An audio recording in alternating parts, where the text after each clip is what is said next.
And what? No, go. What's up, guys? Welcome to the Black Spinner vidcast. I'm Al. I got my esteemed co-host Andy Rodriguez. How you doing, Andy? I'm doing all right, man. Very excited to do this Christmas show. This time we're doing Christmas albums. I'm so excited. Yeah, we got Joseph Staub over here. I'm actually over here. Resident, guest usually a lot on our show. We appreciate it, Joseph. How you doing, brother? Thanks for having me. Doing great and ready to talk about some Christmas music. Cool, man. And we got from the Plug Podcast, That Metal Station, Bushy, Mr. Nate Atchison. How you doing, Bushy? Dude, I'm doing well. I'm glad I was able to get this figured out so I could be on this show. I didn't have time to get all my albums out. That kind of sucks. Especially my all-time favorite. I wanted to at least close with that one, but oh well. I'll pull that out for you. If any of us have it, man, we'll hold it up or whatever, you know. Sweet. But I'm sure you got some oddball ones in there, though. Like everybody's probably has their oddball ones and shit. So I think I have one that's an oddball. Joseph, I've never worked with you, man. This is cool. Yeah. So I'm looking forward to that. I think we did. Didn't we do like a wrestling show with Eric a couple years ago? I think. Oh yeah. That was you. Yeah. There's been a lot of beer in between then and now.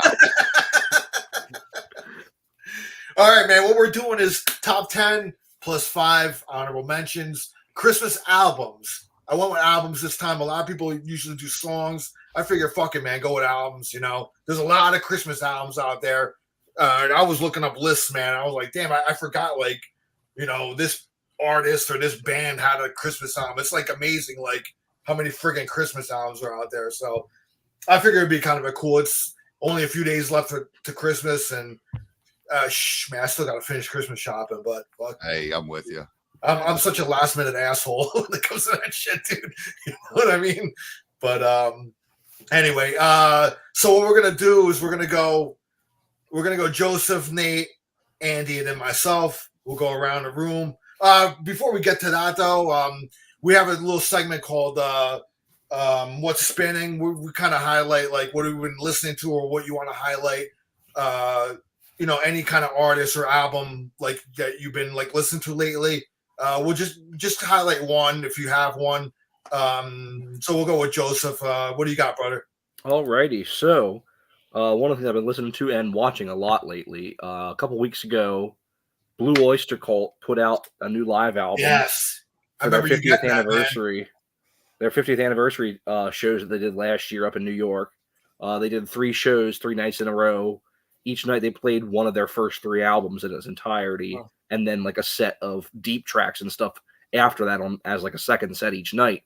And so what they're doing is they're putting out each night as its own set. So it's like a 2 CD DVD set for each night. The first one just came out a couple weeks ago, and this is amazing. I mean, it's the entire first album plus a bunch of deep cuts, and Albert Bouchard is playing with them on pretty much the entire show.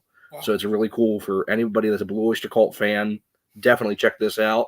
If you're not a Blue Oyster Cult fan, I think this is a great way to start because it gives you kind of an overview of their career. Plus, you get the entire first album, and it's a great performance. They still sound amazing for 50 years in. Yeah, I remember a friend of mine. He said we played in bands together. He's a drummer. He's got like 10 years on me. So I mean, he saw Blue Oyster Cult like back in the 70s and stuff. And I remember we were talking about wanted to go hit up like some of those shows. We didn't end up going to that, but I remember not too long after that, I've talked about this on another show. They played in Staten Island, New York.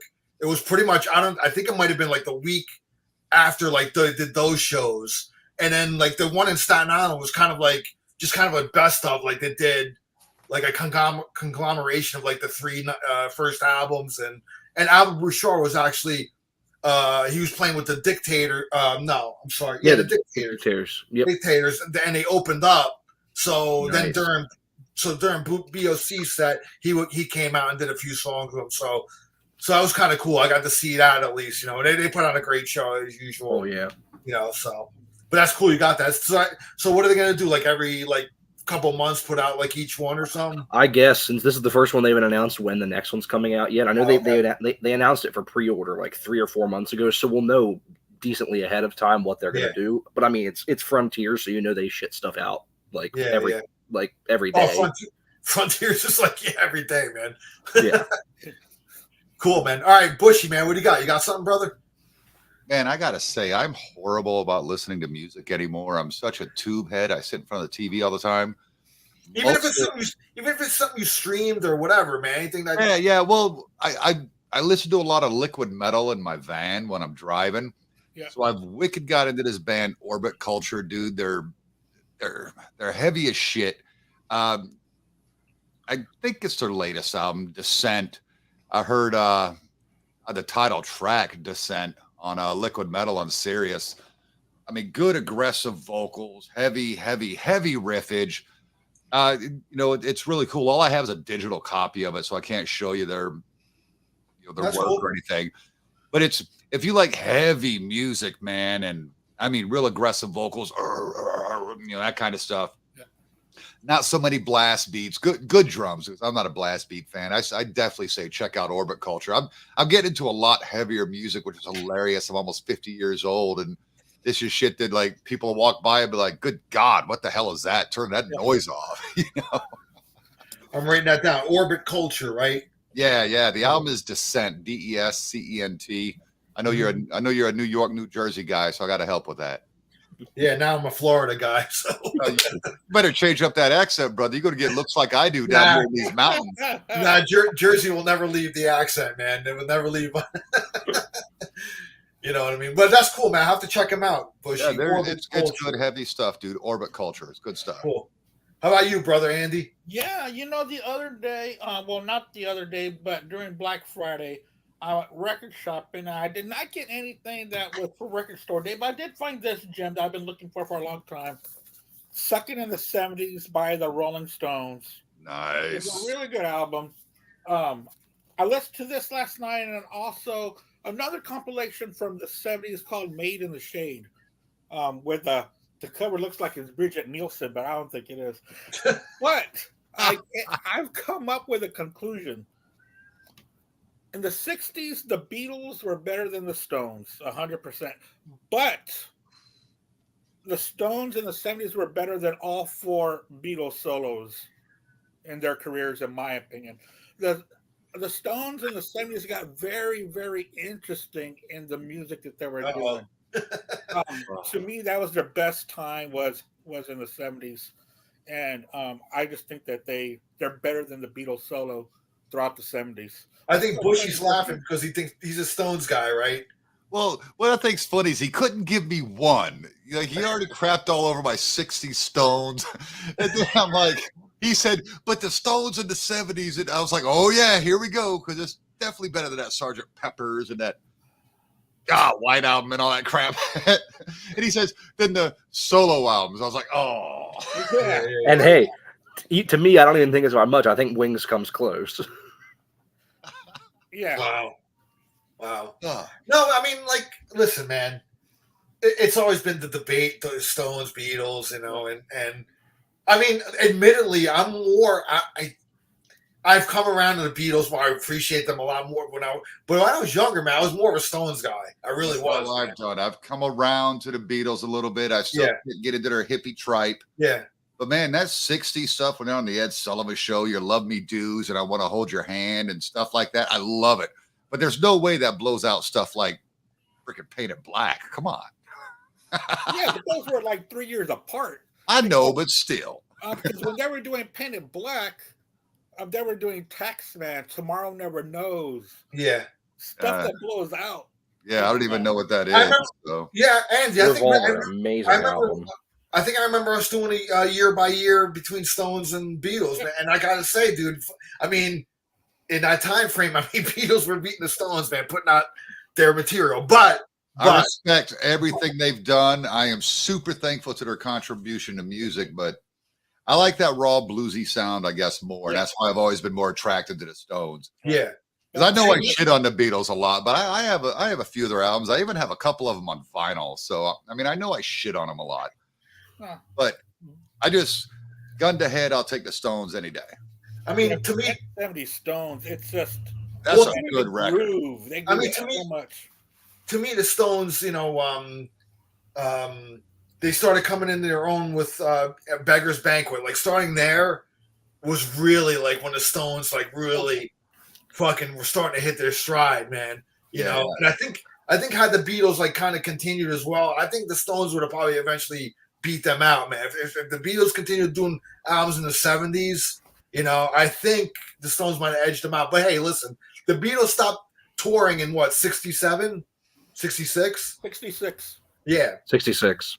I think because of that, man, the Stones kind of took the mantle and fucking. I think they took the torch and ran with it, dude. Yeah, You know, because they became like the touring kind of thing, you know. And I don't know, man. I mean, I love both bands, dude, but you know, it's tough to when you have the album run of the Stones, like from Beggar's Banquet up until like It's Only Rock and Roll. You know, that's pretty damn fucking good, dude. Yeah. It's hard to beat, man. Yeah, You know? that's my favorite era is the Mick Taylor years. The Mick Taylor years, man. Same.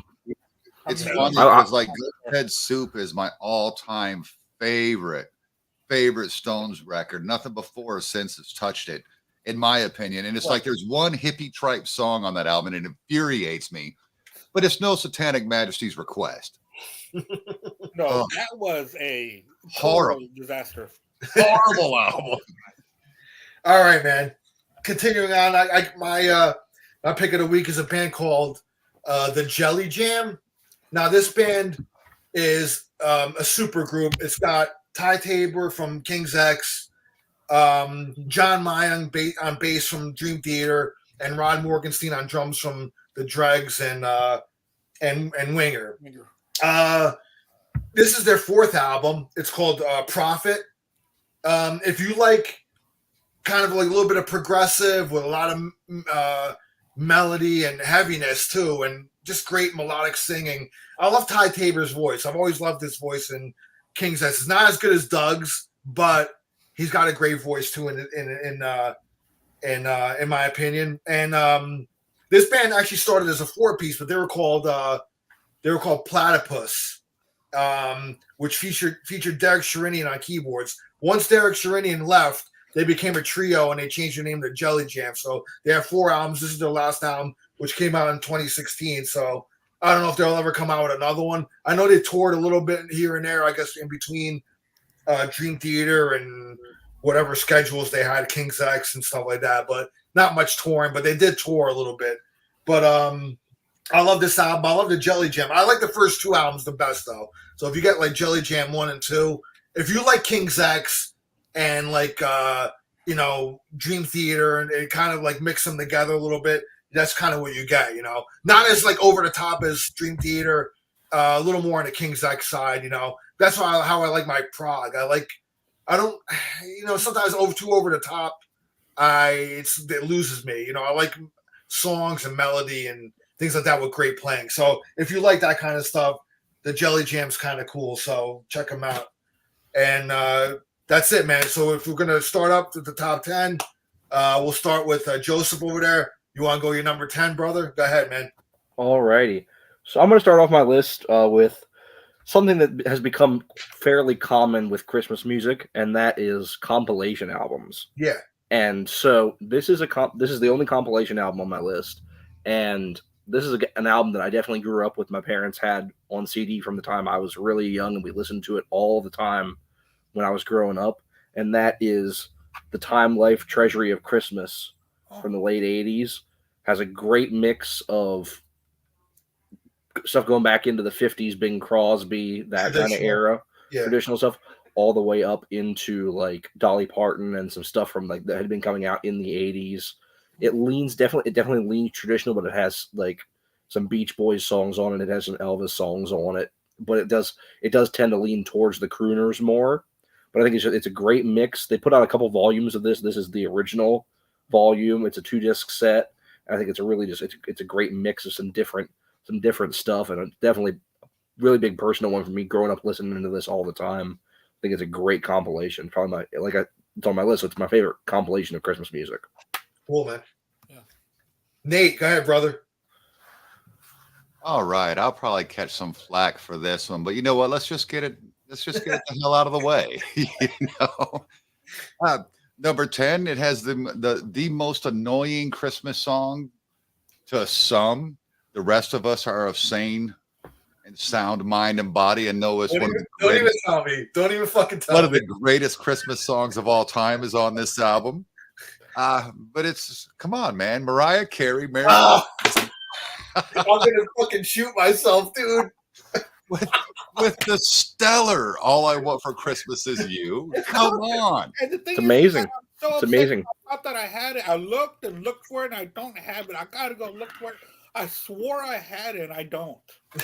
I don't either. In fact, the only song I honestly really have off of the album that I actually spent money and bought was a digital version of said "All I Want for Christmas Is You," because it's amazing, Al. It's amazing. It is.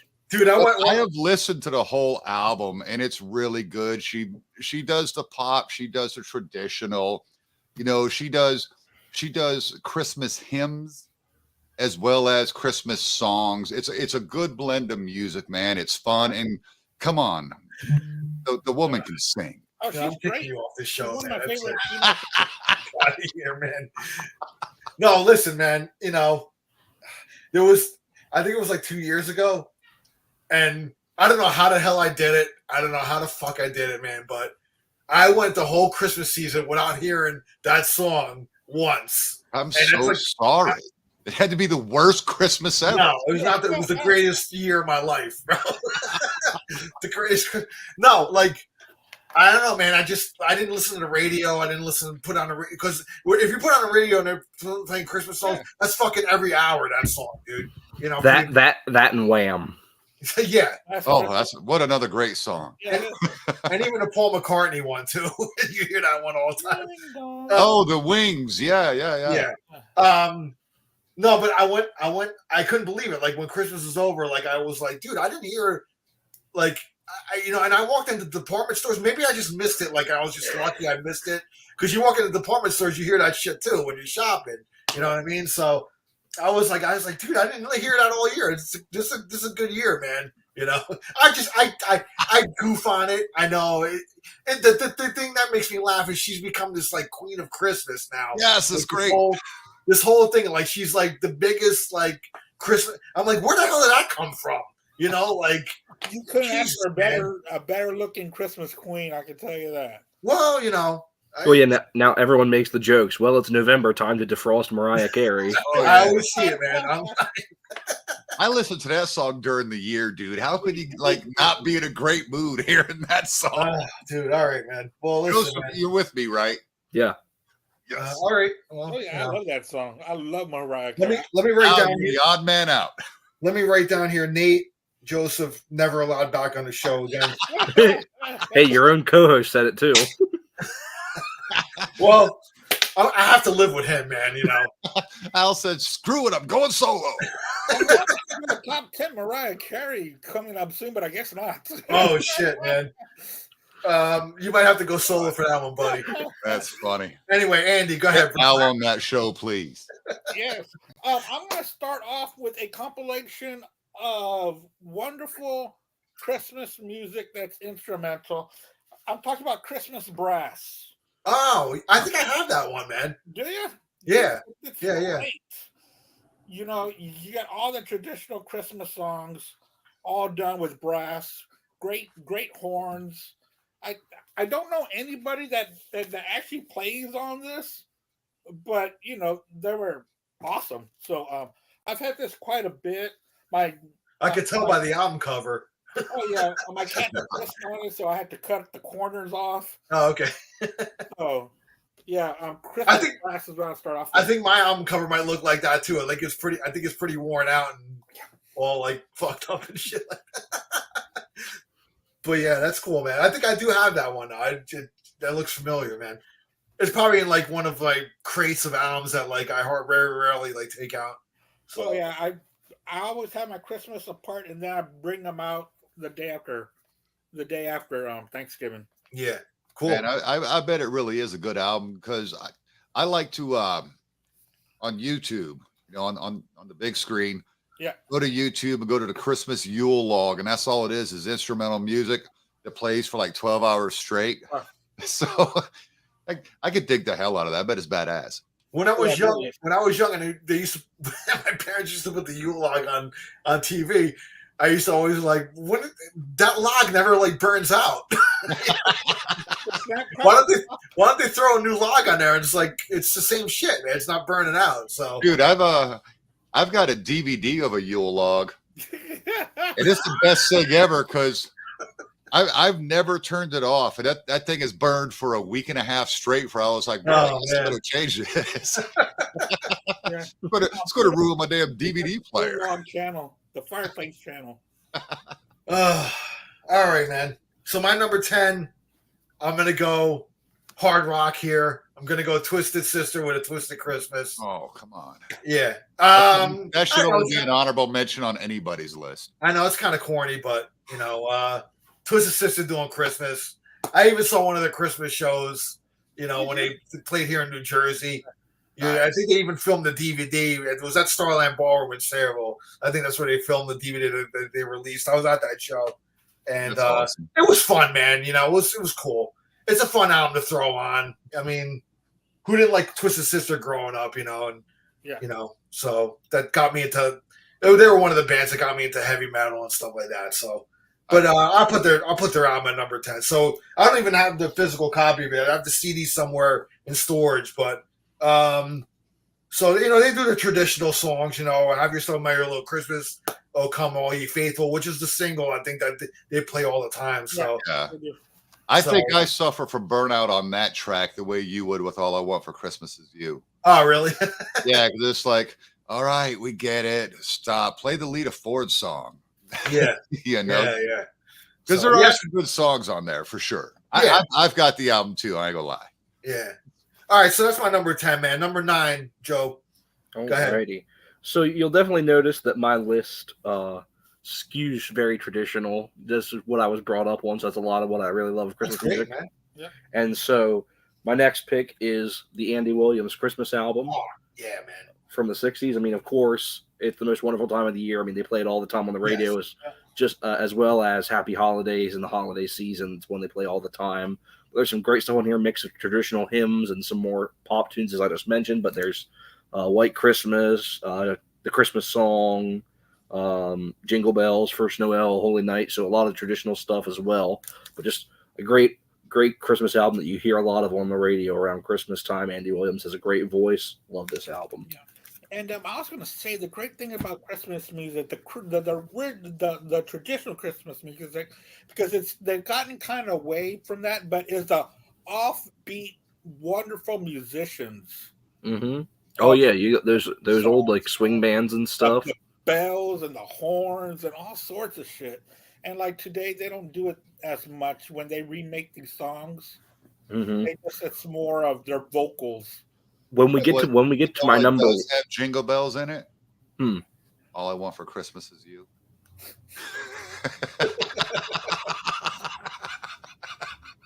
Oh boy. when we get to my number 1, Yeah. I think it is one of the best arrangements of any album ever released. I think musically it is one of the best arrangements. So when we get to my number 1, I'll talk about that. Oh wow. All right, Nate, go ahead, brother. Oh, number 9. Mine's kind of off the wall because I'm switching genres from pop to not rock, country. And there's like a million country artists out there that could do a Christmas album. But my favorite of all the country albums is Kenny Chesney. All I Want for Christmas Is a Real Good Tan. It's such a good song. I mean, it's very Christmassy. I mean, the album cover, I wish I had the CD with me. But like I said, I just worked a 12-hour shift today, guys. The album cover. Kenny Chesney has a Christmas album. Yeah. Oh, okay. He's leaned up next to a palm tree sitting on the beach with a Christmas Santa hat on and a red cutoff shirt because, he's got to flash the guns, Always. Yeah. But it's got a lot of good staples on there. Jingle Bells, which it's a song I don't honestly like, but it's fun. It's got I'll Be Home for Christmas. He does a great job. He does Alabama's Christmas in Dixie, which is Love that track. I am so sorry, Alabama fans, because I love me some Alabama, but I prefer this version. It's got Thank God for Kids, which I've never understood that song because I hate them little shits. It's just it's got a lot of good stuff. I like his version of Silent Night in the little town of Bethlehem. It's a great album, man. Mhm. And I really like Kenny Chesney to begin with. He's had some really good, solid albums. Yeah, agreed. I'll definitely have to check that out. Christmas in Dixie is one of my favorite Christmas songs. I'll have to check out his version. That was originated by Alabama. Yeah, Mhm. yeah. I mean, and I thought that like my favorite country Christmas album was the Garth Brooks Christmas album. It's like impossible Really to find good. anywhere. It's a great album, and Garth Brooks is like next to Hank Jr. He's my favorite, man. I mean, I'd really have to fight between those two guys. I love everything Garth does. Yep. But I'm man, right there I with heard you. this album and I was like, oh shit, this is really good, because especially that title track is kind of funny. But look, Al, you left cold ass Jersey, New York City to go your ass down to Florida where it's warm. People with common sense go where it's warm. Andy's in Texas. I moved to North Carolina and still didn't go far enough south. I should have gone to the fucking Keys because it's only in the 20s here right now in these mountains. And Joe, I don't know where you are. I'm He's up in in PA, PA. Yeah, see, you haven't figured it out yet. Pennsylvania gets frozen. Not that cold here right now. But yeah, I'm not the cold weather guy, man. I all I want for Christmas is a real good tan. I felt that every single winter for 32 years, living 36 miles from the Canadian border. It was cold. It was dreary. It was snowy. I hated it. So that song resonates with me like nothing but a good time. Dude, you know what? After 51 years of being in Jersey, I just was like, it's time for a change, man. And it was funny, like when we were contemplating moving, my wife was like, well, we can move to Pennsylvania, be near my dad, and then in 10 years we can move down to Florida when you retire. I'm like, fuck that.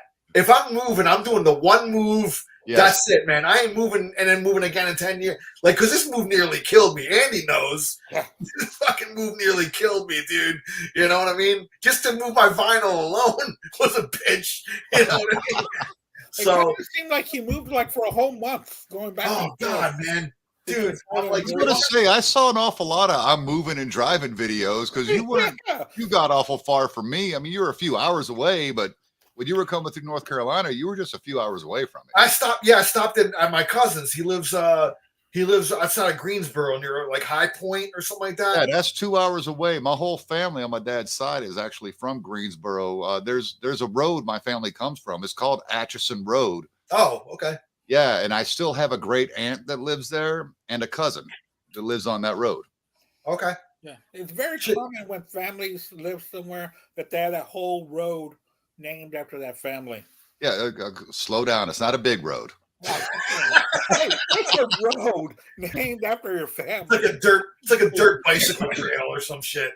No, I actually took my daughter there. I had to pick her up in Greensboro a few years ago because she had come home early from New York. She wanted to be back with Dad, and that was like my step-niece drove her from Virginia to Greensboro. So we met at my favorite barbecue restaurant, Stamey's. Pretty sure I said, go to Stamey's when I saw that you were there. And then I was like, screw it.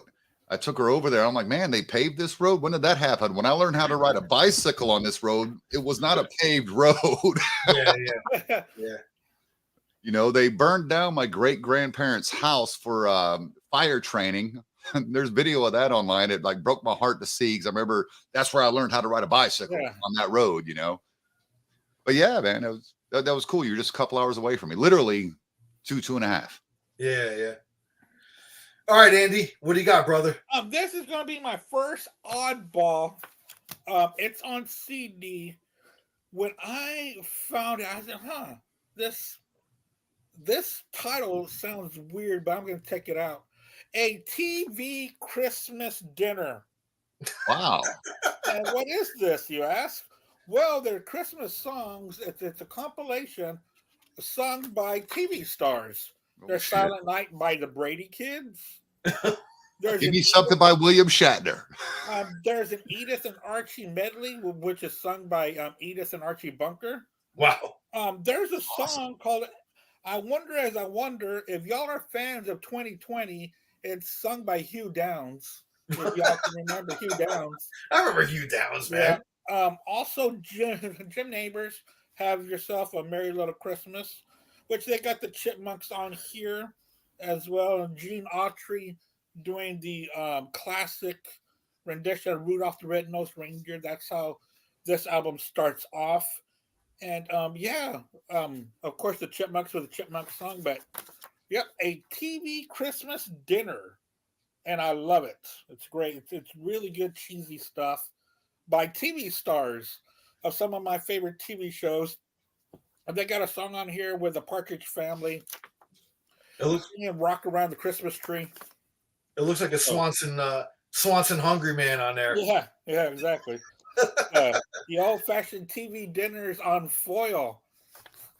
Before the youngins aren't going to know what that's about.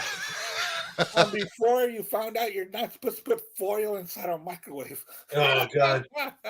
So Salisbury steak. Yeah, Salisbury steak and mashed potatoes. Oh Lord! All right, man. My number 9.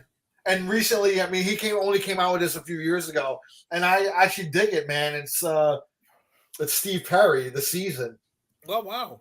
Yeah, dude, I dig it, man. It's got Santa Claus is coming to town, Silver Bells, Have Yourself a Merry Little Christmas. I love Steve Perry, man. I love him. I loved him in Journey. Obviously, he was the voice, and he has a Christmas album, dude. So, and he came. I think this came out in only 2 years ago, 2021. Yeah, 2 years ago. So 2021, man. And I got this at Walmart, which is on blue vinyl, which is cool. And man, if you never checked it out, man, I mean, if you like Steve Perry and Journey, dude, I mean, check it out, man. I love Steve Perry. He's a great voice, and I guess he just wanted to let everybody know that he's still out there. I know he had a solo album come out of like maybe 2 years before that or something, so I guess he still wanted to stay in the spotlight. His solo album was pretty good too, actually. I have that as well. So, but yeah, Steve Perry. That's my number 9. Steve Perry. Was it The Season? So number 8, Joseph, man. All righty. So my number 8 is the soundtrack to one of the greatest Christmas specials of all time, and that is A Charlie Brown Christmas from the Vince Guaraldi Trio. I mean, just some great Christmas jazz music. I mean, it's absolutely a classic. They still play a lot of it on the radio all the time, but just some amazing, great jazz trio, just playing some really, really good Christmas jazz music.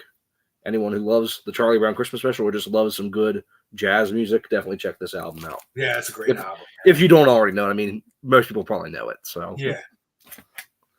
that album that's an awesome album, and it's been out there for years already. I think it even has like the Charlie Brown Pumpkin, all that stuff on there. The CD one does. I think this was a repress of the original album. Okay. And it's on green vinyl. So nice, man. Oh, that's pretty cool. Beautiful, man. Great album, man. All right, Nate, number 8, brother. Number 8? Yeah, number 8. Yeah, my number 8. I don't have to talk about it. Same as Joe's, man. A Charlie Brown Christmas. Shit. It's come on. It's fucking amazing. I love the keys. You know. Oh yeah. I love the Linus and Lucy, man. Mm-hmm. It's such a fun album, man. And who doesn't remember watching that special every year? I mean, some of us are probably dork enough where we still do it. I don't even like cartoons, but for some reason, Christmas specials get a pass, dude. Yeah. I watch all of them. I agree. It's a great album, but I dig jazz too. So yeah, you can't go wrong with that, man. No way. It's such a big part of like growing up, dude. Was like hearing that stuff. So. Oh yeah. And I would also agree as far as television Christmas specials go, hands down the best. Yep. Yeah, I put it up there as my top 5.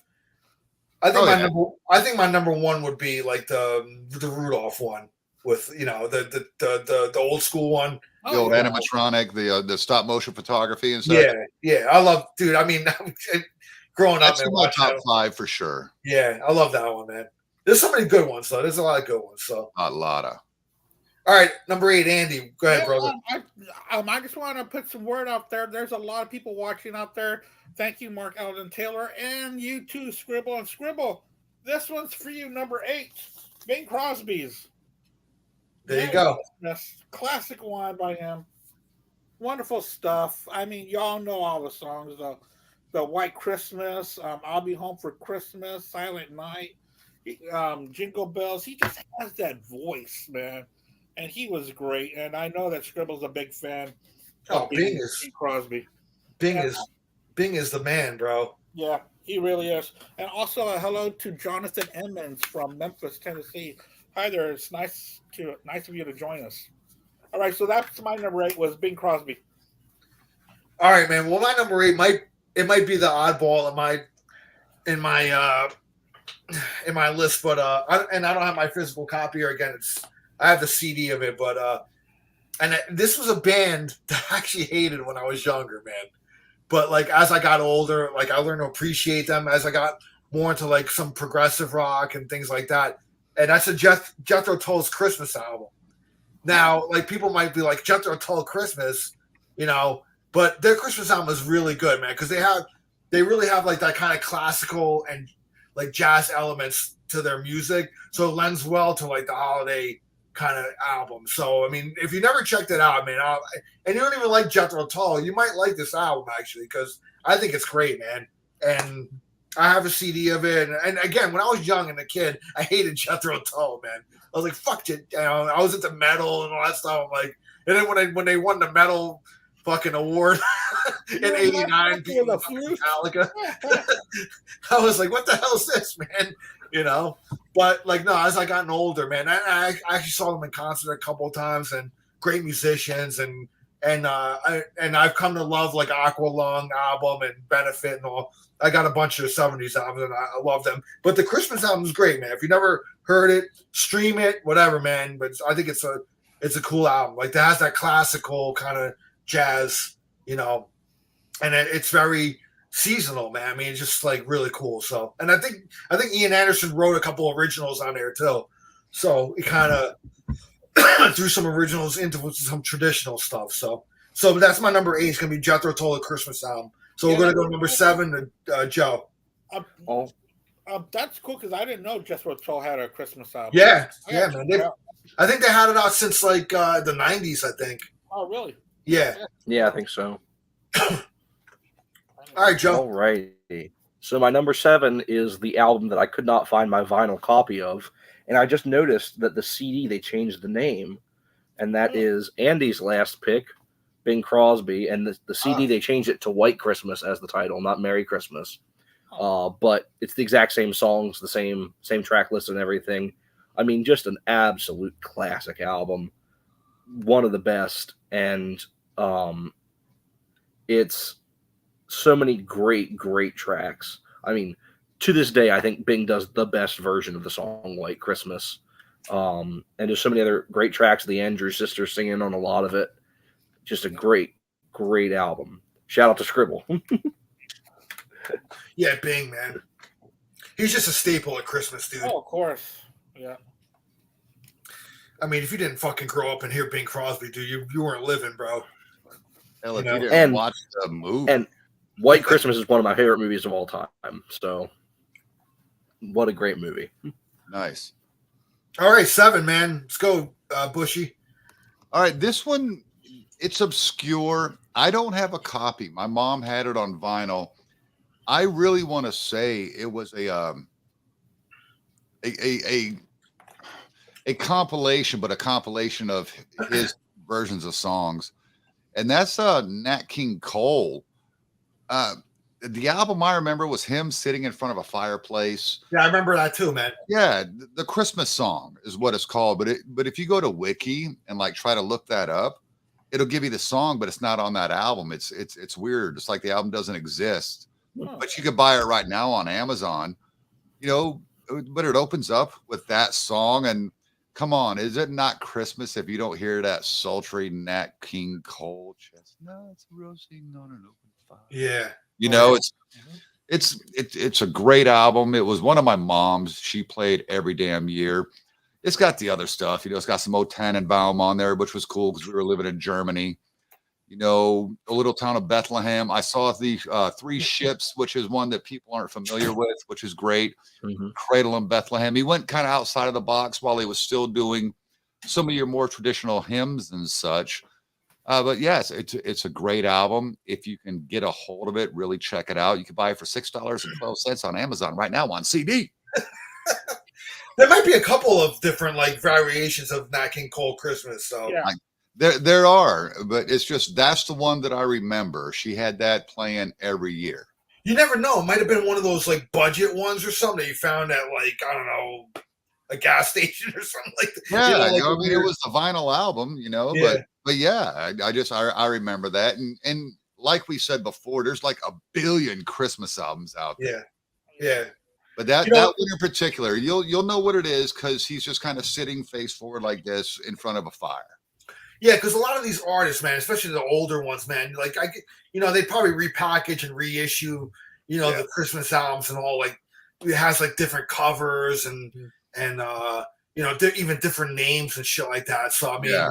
you might have just had a variation of like something that came out a certain year and then went on to like another reissue like years later or something. So Yeah.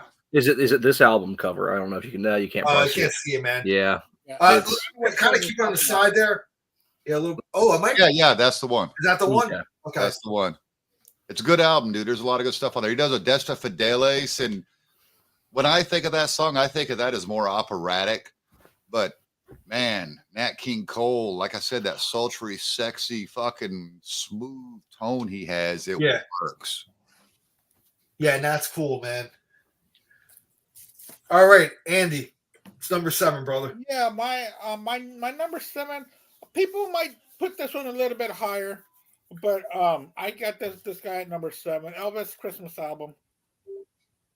Oh yeah, The Elvis Christmas album. I mean, I think he made several of them, right? Am I right or just? oh, he made a bunch of them. Dude. He made a couple. Bunch. Yeah. I've got one that's Here's the vinyl. Here's the vinyl version of it. There's the one of like him in front of a mountain or something like that. Yeah, Yeah, but- and I've got a different one from even all of that I'm in my honorable mentions. So Yeah, this is pretty much it's got all the standards, White Christmas, Silent Night, Blue Christmas. Yeah. Yeah. So, I know what it is. So Elvis is my number 7. cool, man. man, I can't believe Elvis didn't make my list. I should just go to hell right now. All right, my number 7, and I'm actually going to go. It's kind of a tradition. I go see them every year, and I'm going to see them this Saturday. I'm taking my daughter, Trans-Siberian Orchestra. Yes, Just saw him last Friday. Yeah, how were they? I have never seen them. Freaking amazing. This year, I tell you what, the set is insane. See now like this. Play in stage. Charlotte. That's 3.5 hours away. Ugh. See now this year. See the one you saw, Joseph. Now who was singing with him? I saw the East lineup with Chris Caffrey and stuff. Yes. So the funny thing is, I'm going to be seeing the West lineup down here, Oh, which is the first time I'll be seeing that lineup. So I know it's got like Al Petrelli in there on Yeah. guitar, and it's Al and Johnny Lee Middleton are the two Sabotage guys. in yeah. So I'm seeing a different version, which is kind of cool because I've seen the East Coast version for years and years. So this is kind of cool. I'm going to get like a different variation now. there. Mhm. They have a bunch of Christmas albums, but I want Christmas Eve and Other Stories. This is actually the 25th anniversary of it, so it's kind of cool. And it's got the usual. It's got the what's the one? Christmas Eve Sarajevo. That's the one. One of the greatest instrumental Christmas songs of all time. Yeah, which was born out of Sabotage. I mean, that It was a Sabotage It song. was a Sabotage song. So I mean, that's really kind of where this was born out of, And Every love- year I and- wear my Hall of the Mountain King shirt to the TSO shows. yeah, and I love like you go to them and they'll throw in a Sabotage song or two, and people will like look around, scratch their heads because a lot of the people there have no fucking clue. Well, like, this They're year, there for the Christmas this show. year- I want to go and see them. yeah. this year the Sabotage song they were throwing in was "This Isn't What We Meant" off of Dead Winter Dead, Oh, okay. and the East lineup has Zach Stevens as one of the singers. So it was so cool. cool to get to see Zach Stevens do a Sabotage song. Yeah, that's cool, man. That's I cool. didn't know that they had two different bands. Yeah. Well, they have the two lineups, so they cover more. I mean, because really, they only start touring in what? Do they Right start before touring in October? Middle of November. Middle of pretty I was much. going to say October, November, then they're done by the new Yeah. year. Yeah, It's basically about a month and a half. Yeah. So and they usually like top grossing. They usually make the list of like top grossing tours, and they only tour. I'll say like like a month and a half. Yeah. But they have two lineups, covering all ground. Like they're doing West Coast, East Coast. So they have two different lineups. And a lot of towns they do a matinee and an evening show as well. They do two shows, because on this Saturday they're doing a 2:30 show and a 7:30. I'm going to the later show. Oh wow! But they'll do two shows a night. So See, that's just props, man. Those guys are working for a month and a half the way bands in the 60s and 70s worked every freaking night. Yeah.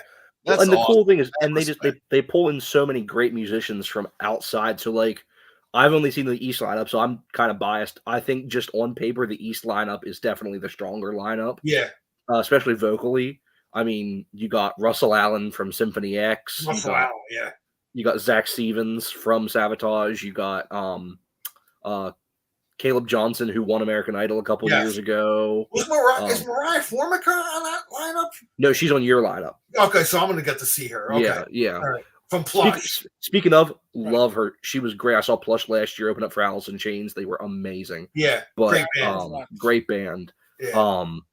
But then music-wise, they pull in like Joe Hoekstra from Whitesnake is in the East lineup as the second guitar player. Yeah.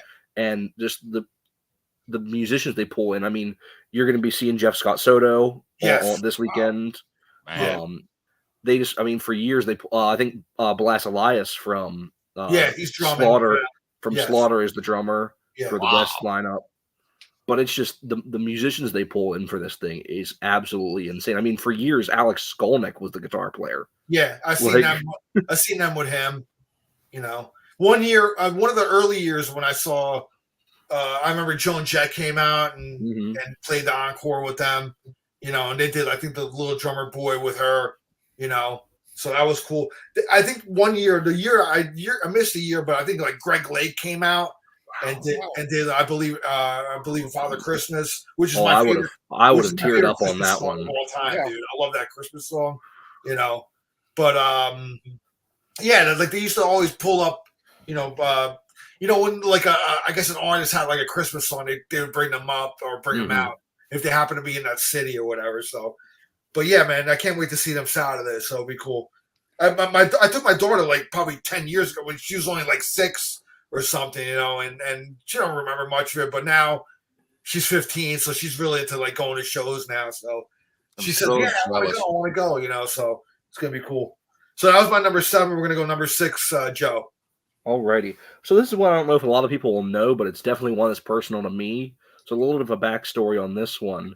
Growing up, my dad's best friend, who lives right down the street from us, he for his job he fixes radios and installs radio systems and stuff like that. So he's really big into like electrical stuff and like engineering and that sort of stuff. And I guess back in the 80s, he built his own like big like tube radio broadcaster. Wow. And so he broadcasts his own AM radio station from right down the street from us.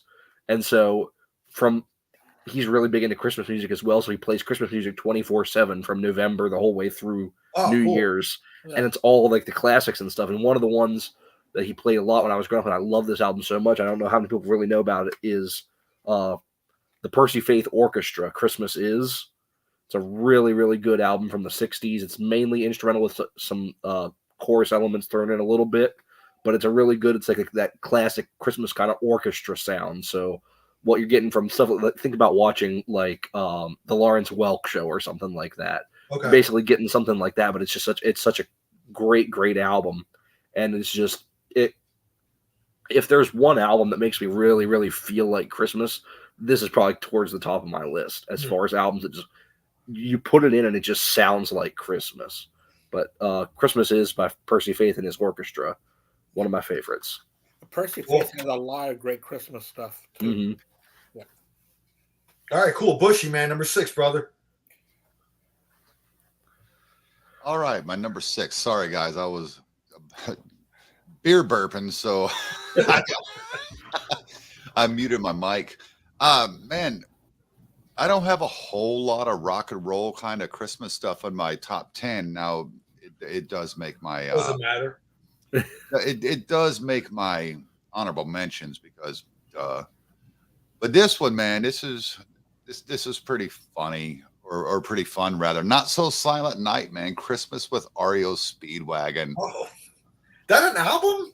Yeah, Yeah. dude. Really? I And didn't know they it's- had. I didn't know they had a Christmas album. Yeah. I got to give props where props are due. Mark Alden Taylor sent it to me. Well, I figured it fucking came from him. Oh yeah. He sent it to me. I had never heard it before either, man. And I was like, this is pretty good because they again mixed your traditional with a heavier rockin' sound. Yeah. It's a lot of fun. They do some great songs. They do Winter Wonderland, Silent Night, you know, Little Drummer Boy. It's never going to touch David Bowie and Bing Crosby, but I mean, it's good. God rest you, men, you gentlemen. Happy Christmas, war is over. And of course, we all know what the best version of that is. But it's a really, really good album, and I think it's underrated. It's underknown, obviously. Yeah, it really is. I don't know. Because I didn't know about it. It's a great freaking album, man. And Mark, look, it's happening. And it's happening live. I'm giving you props, dude. it's a good fucking album. Nice, man. I gotta check that one out, dude. I didn't know, man. Yeah, me too. You got Dropbox? I can send it to you. I'm sure I can find it on YouTube as well, so it's fine, man. I'm all good. Hey, I didn't want to help you out at all, Al. Yes. You don't like Mariah Carey, so your opinion doesn't even matter. Yeah. It's a season of giving, right? So here, I'll give you this. Yeah, I Right was gonna say, so when you giving me fucking shit, you gotta bust my balls. This is getting a little too New York, New Jersey up in here. Oh boy, here we go, man. The attitude. Here we go. You know, it's funny, man. Like moving down here to Florida and starting at a new company. All the guys down here, they're like, they keep like poking me. They're like, I want to see that Jersey attitude come out. You know, they keep kind of poking me and shit. I'm like, you know, it takes a lot to get it out of me, but when it comes, you'll know. Yeah. This is what you do, Al. I'm gonna tell you from experience. I've been in the South for 5 years, man. Just tell them, no, you don't. Yeah. No, you don't. True, man. Because once I go, and I'm horrible, I have a filthy mouth, but look, I grew up in the military and I lived 32 years in New York, okay? We say things that offends the hell out of Southern people. And once you piss me off, I could hit you with a barrage of expletives that will melt your soul. You know, I tell people, you know, look, I will cuss out the Pope. Do you have a chance? Yeah, man. Well, that's how it is, bro. Yep. You know. Just like they say- up there, ain't it? Just like they say in A Christmas Story, his cloud of language was still hanging in space somewhere over Lake Michigan. Oh yes, the greatest Christmas movie of all time, Absolutely. all-time favorite. All right, man. What we at? Number 6 here, right? Yeah. Yep. Yeah, Go ahead, Andy's up. One of my favorite country singers, and he made a great album, and I really enjoy it. Even though he sings it all laid back, probably because he's stoned when he's singing. But Willie Nelson's Pretty Paper. Oh, I know the Black song. Willie, I didn't bro. realize he made a whole album Yeah, it's called Pretty Paper. because that song is fucking amazing. Mhm. Yeah. And he sings it all laid back too. There's Pretty Paper. There's White Christmas, Rudolph, Jingle Bells. Here comes Santa Claus. Here comes Santa Claus. Santa Claus is coming to town. Frosty the Snowman, which I'm pretty sure y'all have heard that one. She does a great version of it. And of course, Silent Night, Holy Night, and Oh Little Town of Bethlehem. And Booker T. Jones conducts the music on this, and it's the rest of his regular band.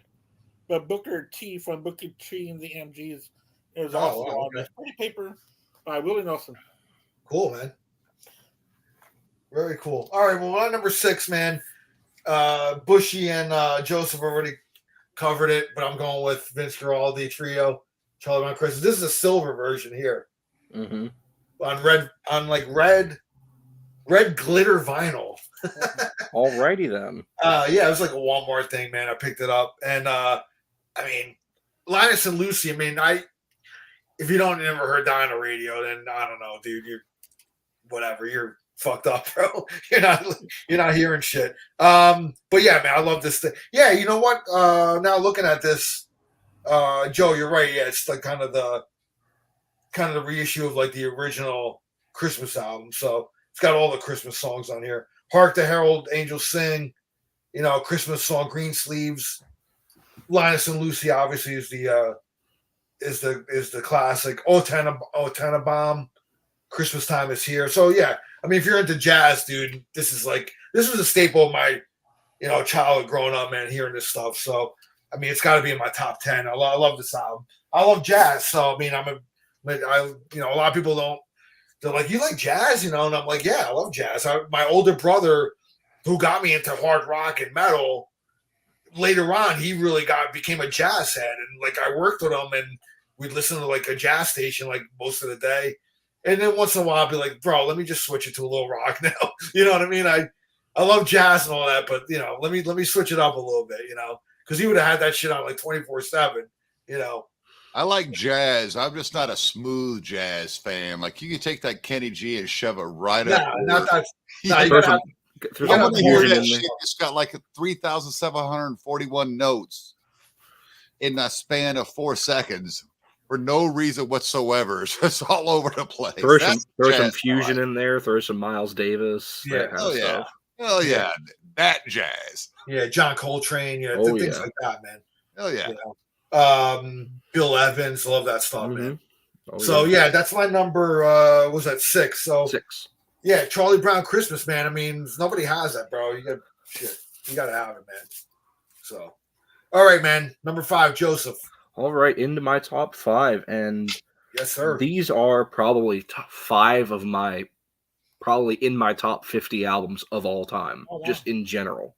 And also, these are 5 albums that I've listened to probably 100 times a piece, I'd probably say, just growing up on these albums specifically. And I am prepared to take the shit for my number 5, and that is Amy Grant, Home for Christmas. One of my absolute favorites. Listen, I'm not gonna shit all over that, dude. I mean, I She's got a can't great talk voice, shit man. about that record at all, dude. I remember when mean- that bitch was hot. I don't mean her because she was, but I mean that album was Mhm. hot. Oh Yeah. yeah, it's one of the best-selling Christmas albums of all time. I mean, but just so many great tracks on here. "Breath of Heaven" is like her kind of signature song. Yeah.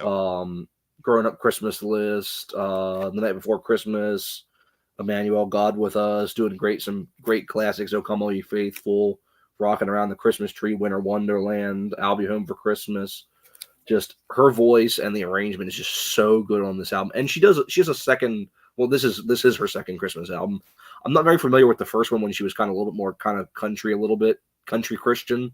yeah. But this album and the one that she put out a couple of years after this, "A Christmas to Remember," is another really good one in my opinion.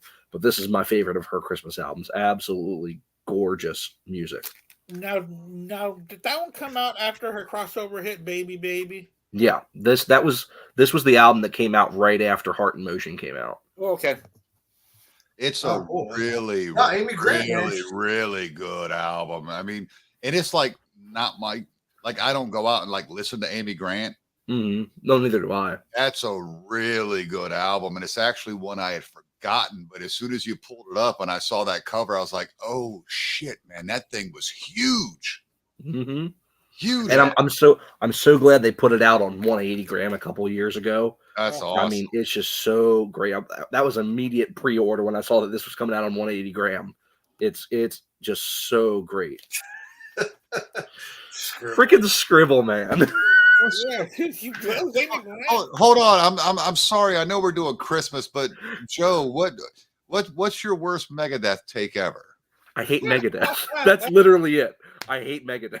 Oh, well, yeah. Scribble Sorry. loves Megadeth. Sorry, Scribble. You're right. You're wrong, Joe. You know, I love Peace Cells. I love Rust in Peace. That's it. I liked when like Metallica was about to start doing music like big, and then Dave Mustaine fired the whole fucking band and did something better. Oh boy. All right, man. What are we up to now? We're number 5. Number and All it's- right, Bushy, right? Yeah, number 5, Yeah. Bushy. Go ahead.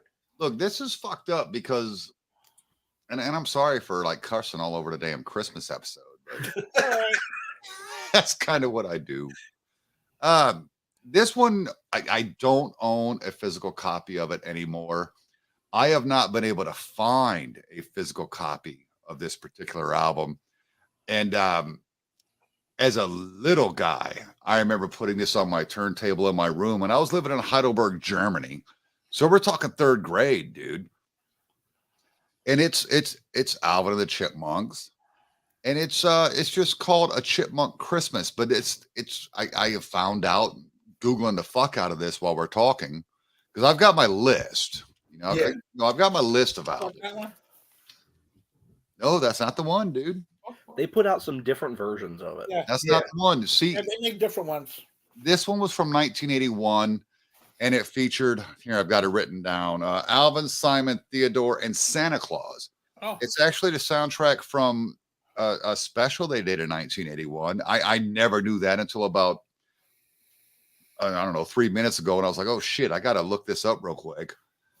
And what I remember from it was a song called Crash Cups Christmas, because it was so bizarre. I mean, the opening verse is like children dressed like skeletons and ghosts, firecrackers, while the turkey roasts. Here comes Santa without fail, hopping down the bunny trail.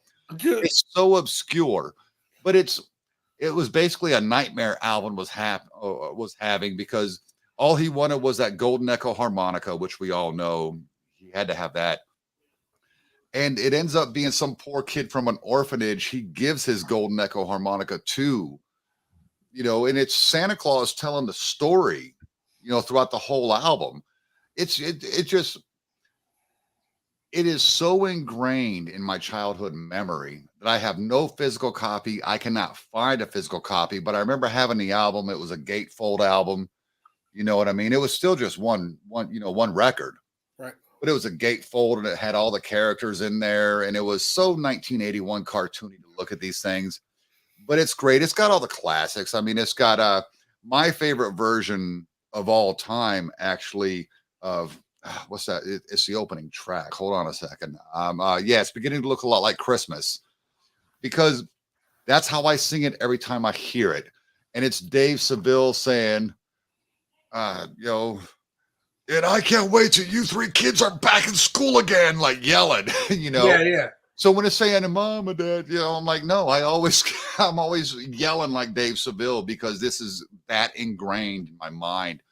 I think it's a great album. Yeah, it's stupid. It's the fucking Chipmunks, for Christ's sakes. But I absolutely love it. And it's a story. You know what I mean? I mean, it's literally you're being read to, because it's Santa Claus narrating, and then you'll go into your little scenes, and then you'll hear the music. You know, it's the most obscure Chipmunks album there is. I think it's fucking great, man. It hits right in number 5. I bet you go to a thrift store somewhere, man. You can probably find that. Dude, Or you don't like even know Discogs or how something. hard I would like yell and hoot and holler. I'd probably be thrown out of a place where I could make the purchase. Well, listen, man. If I'm ever in a thrift store and I find it, I'll pick it up for you, brother. It's got Santa Claus on the cover, man. There's a fireplace behind it with a fire going. The chipmunks are all sitting on his lap. I think That one Andy's right like, there. That off again. yeah, it's tough to see it, man. Yeah, that one's hard to see. It is this one. I'm looking on Discogs right now. They have it for like $5.99. Yeah. Shut what they call the fuck up. Yep.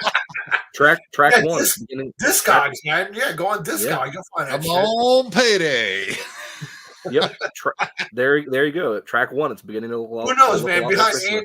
Behind Andy somewhere is probably a copy of that sitting there. I probably have But it. Joe, do you see? Does it say Crash Cups Christmas? Yes. Oh my God, that's my shit. All right, man. You Well, can I, have it for $5.99. Well, I that's know. that's base price. Here, there's I like can't go to a damn McDonald's for less than that. Right. they have a couple different. They have well, it's on different stuff, so that's like a base price. They have different levels of stuff. I don't know how good. yeah, they you have know, all when it different goes up, quality. to like that might be like a kind of a banged up copy, and then Yeah. like when you get to like mint or whatever, Yeah. it might Well, be. I'll pay the $100. Here they have one that says very good plus on both media and sleeve for $9 plus $5 shipping. There you go. That's There you great. go. That's great. Joe, you rule. We should work together. Well, I'm sure Charles has already talked to you. Oh yeah. He's sucked me in. Yeah. Awesome. All right, number 5, Andy. Number 5, I don't have a physical copy of this one because I've been streaming this one for years. Back in the I just wanted to say about Alvin and the Chipmunks. I really enjoyed their cartoons in the mid '80s. Yes. That's the classic part for me were those Alvin and Chipmunks there that they were showing. Do. We're the chipmunks. and then they had those chicks, those The chipettes. Chipettes, yeah. Oh yeah. But my number 5, I've been listening to this ever since he had released it. Back in the day on Sirius XM, Bob Dylan had a show on there called the Bob Dylan Theme Time Hour, and right after that ended, he came out with a Christmas album called "Christmas in the Heart" by Bob Dylan, and the reason why I bring up that show is because a lot of the music is that traditional 40s old time radio kind of music with his singing. And he really does a really good job, and it's a very heartfelt performances on that. So Bob Dylan's my number 5 with Christmas in the Heart. That's what I'm going to write down because as a not Bob Dylan fan, I'm like, you just sing it pretty high praise. Yeah, got to check that out. I remember the Bob Dylan Christmas album. Yeah, that came out like what, in the 90s or 2000s or something. I like the early 2000s. Yeah. That recent, really? Yeah. Wow. Christmas in the Heart. Christmas in the Heart. The cover is going to have like an old fashioned. It's kind of like the album cover will kind of remind you of a Norman Rockwell Christmas painting. Is what the album. Okay. I liked him with the Traveling Wilburys, so you never know. Yeah. Check it out. Oh, I think now that you described the cover like that, I think I know the album now. Yeah.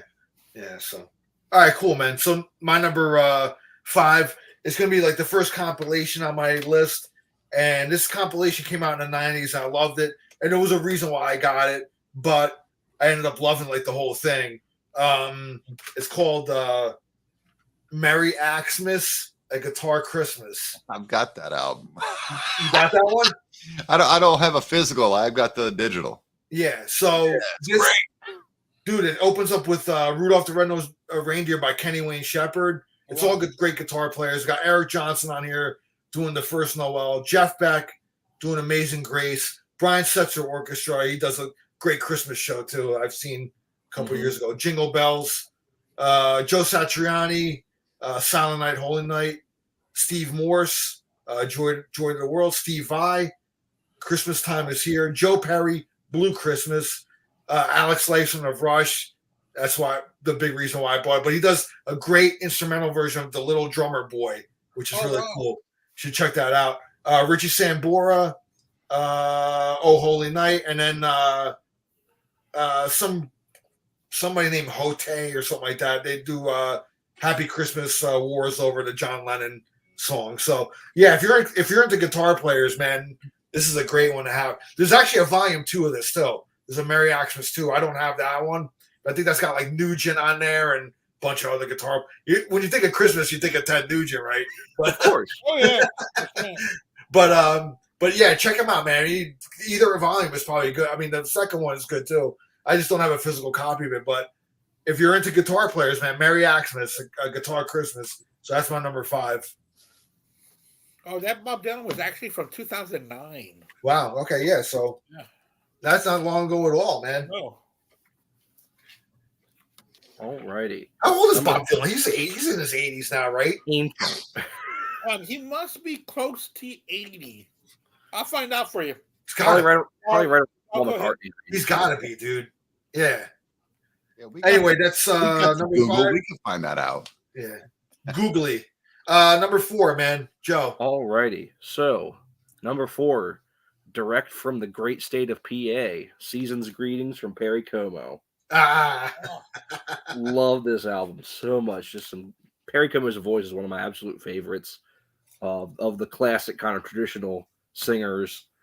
Just of course, there's no place like home for the holidays. He does like the quintessential version of that song, and then just some great stuff. Winter Wonderland, Rudolph the Red-Nosed Reindeer, Oh Holy Night. He does a great version of Oh Holy Night.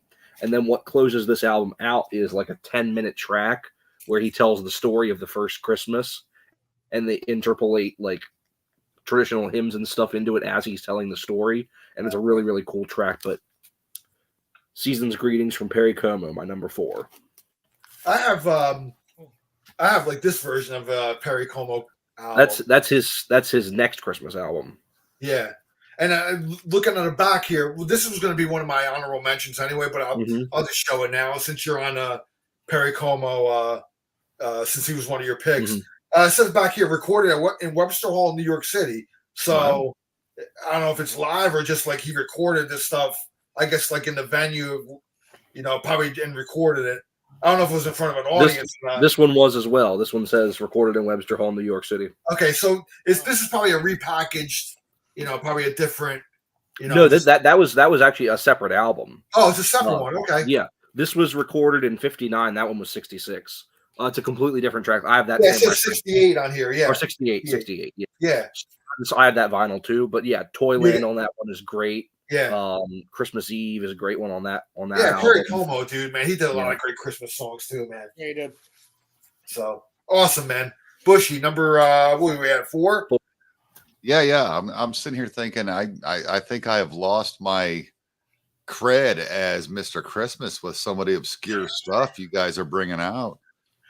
I guess it's not really obscure. It's just I'm just a Christmas whore. I like everything Christmas, and I don't take it in the way you guys do. You're like, yeah, back in 1964, this guy did this on a on a tube cylinder. I know, right?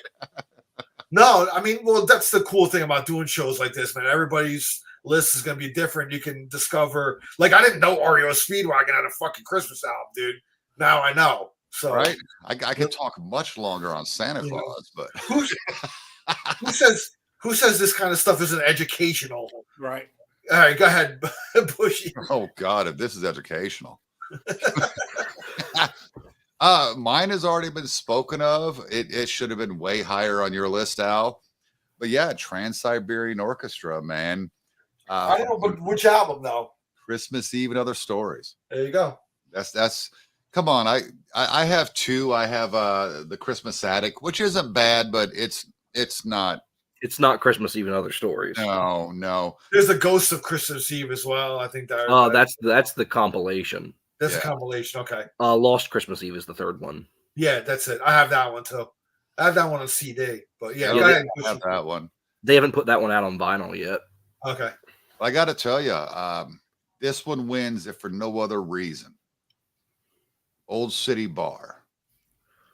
There's something about that song. I get such a Billy Joel vibe off of that fucking tune, man. And like everyone's like, oh yeah, Christmas Eve Sarajevo. I mean, it's badass. And I will point people to that and say, look, listen to the guitar solo at the end. This guy's fingers are smoking, Yeah.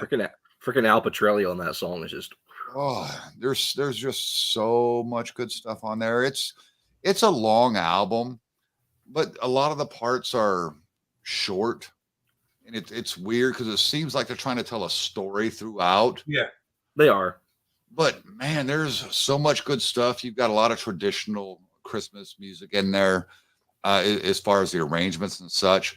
But Old City Bar, like I said, hands down, wins the album for me. It wins the discography. I haven't heard the last one you're talking about, but it's the one with Wizards of Winter on it, which is okay.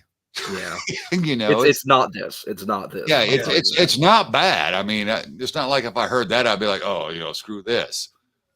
But yeah, that Old City Bar alone wins this album for me. Cool, man. Yep. Yeah, maybe, I was thinking it could have been a little bit higher on my list, but I don't know. It's there's so many great ones, dude. I mean, There's so many good Christmas albums, and I'm Yeah. looking at my list, and I'm like, well, these are all obvious. yeah.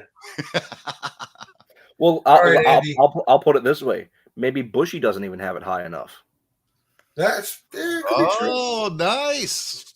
All right. Nice. According to Joseph, you might be a little low on that one. I think he's kind of Mr. Christmas now. No one's gonna take that title from you, Mr. Christmas. We can share it. It's a collective title. Hey, listen, Until you start posting on Christmas Day, that there's 365 days till Christmas, which I am guilty of. Yes. Yeah.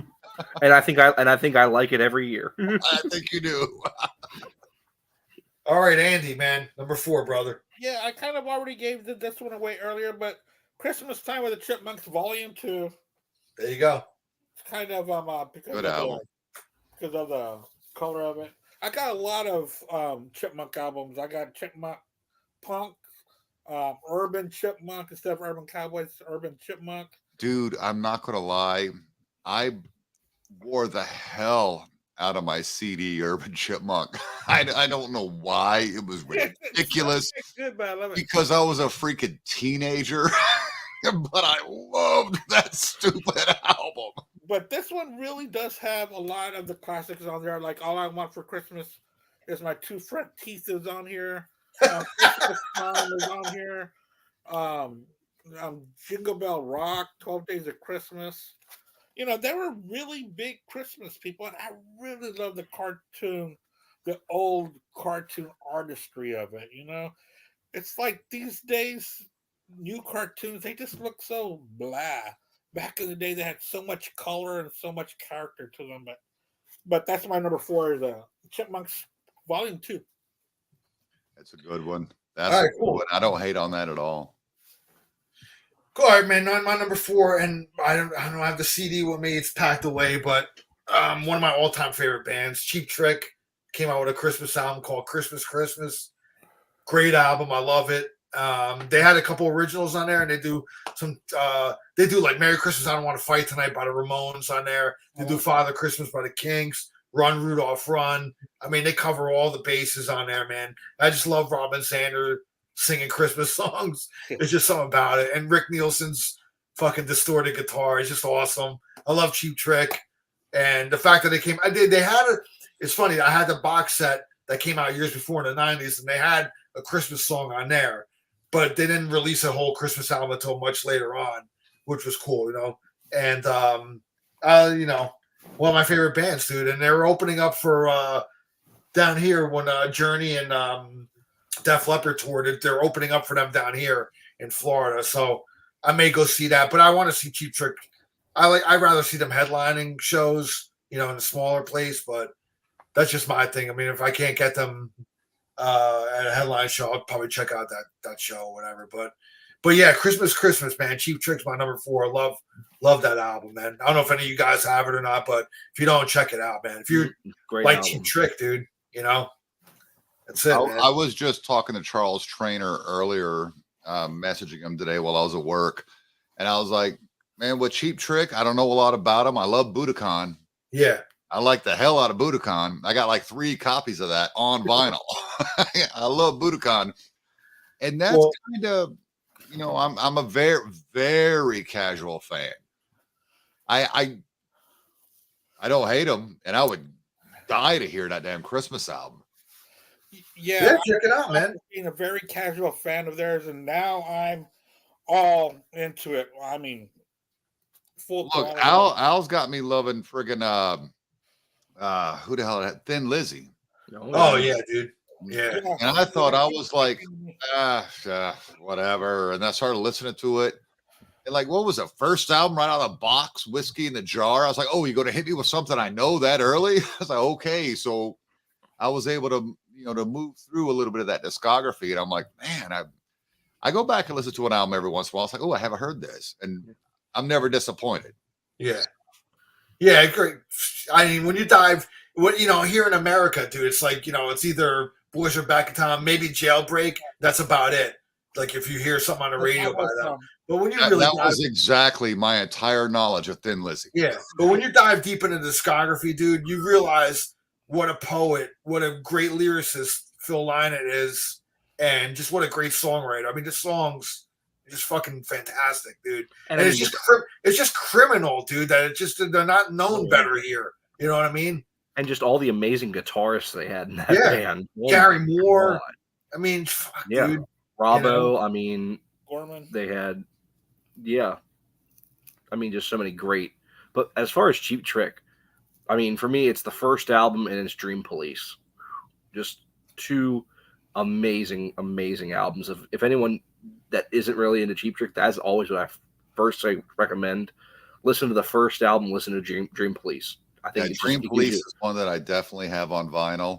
And Robin Zander, I gotta say, I got a couple CDs, and I got some shit, digitally. But they released an album, man, damn, a few years ago. I think they've released one since. Don't hold me to that, guys, because they've been pretty prolific, man. And I was going to say they're pretty good about releasing music. I don't buy it all. What was the album? Oh yeah, Bang Zoom Crazy Hello. Yeah, that's been almost 10 years now. It's been that long? Okay, but I love that song Blood Red Lips, dude. The way Robin hit those highs still, that was 10 years ago. I don't care. He's probably sounding just as good now. They've done two since then. Yeah. Plus the Christmas album. Plus the Christmas album. Oh, the Christmas album's that new? Yeah. Yeah. Oh yeah. Like 2018, I think. Oh, then I'm sold. I'm sold. I'm check that out. All right. So who are we up to here? Number 3 for me. All right, number 3, Joe. Alrighty, so this is a group, a very traditional Christmas group that I hear on the radio a ton, but I don't really hear people talk about much, and that is the Ray Conniff Singers, Christmas with Conniff. Yeah, dude. Love this album so much. I mean, this is one that my dad had on CD growing up, and we listened to all the time. But I mean, that comes up on a lot of lists. I always see that on a lot of people's lists. And they have another one that I'll talk about in a little bit, one of my honorable mentions. I just couldn't keep both of them off the list, but this is definitely my favorite of the two. And you hear a ton of this stuff on the radio. I mean, their version of Frosty the Snowman you hear on the radio a lot. You hear Sleigh Ride, Winter Wonderland, Jingle Bells, Here Comes Santa Claus. You hear all their versions of that on the radio a ton at Christmas time. And it's just such a great feel-good Christmas album. It's all... This one, they stick mainly to like secular Christmas songs. They have a couple other Christmas albums that go in a little bit more of the hymns, but I think they just do a ton of great, and the harmonies on this, the vocal harmonies that they do with both the male and female singers are just so great. And it definitely, this is another one that just puts me right in the Christmas mood whenever I listen to this album. There you go, man. Yeah, I don't know if y'all remember this, but I'm a big Seinfeld fan. And when George Costanza meets some girl at an antique shop and takes her home, but it's really his parents' house. Yeah. And she's all, oh, what's this we're listening to? He says, it's the Ray Conniff Singers. She goes, oh, it goes together with the rest of the house. Yes. Oh, that was the one when Frank Costanza found a rubber in his bed. Oh, yeah. Yep. Yeah. And he tells his parents, my bed's too small. Oh, man.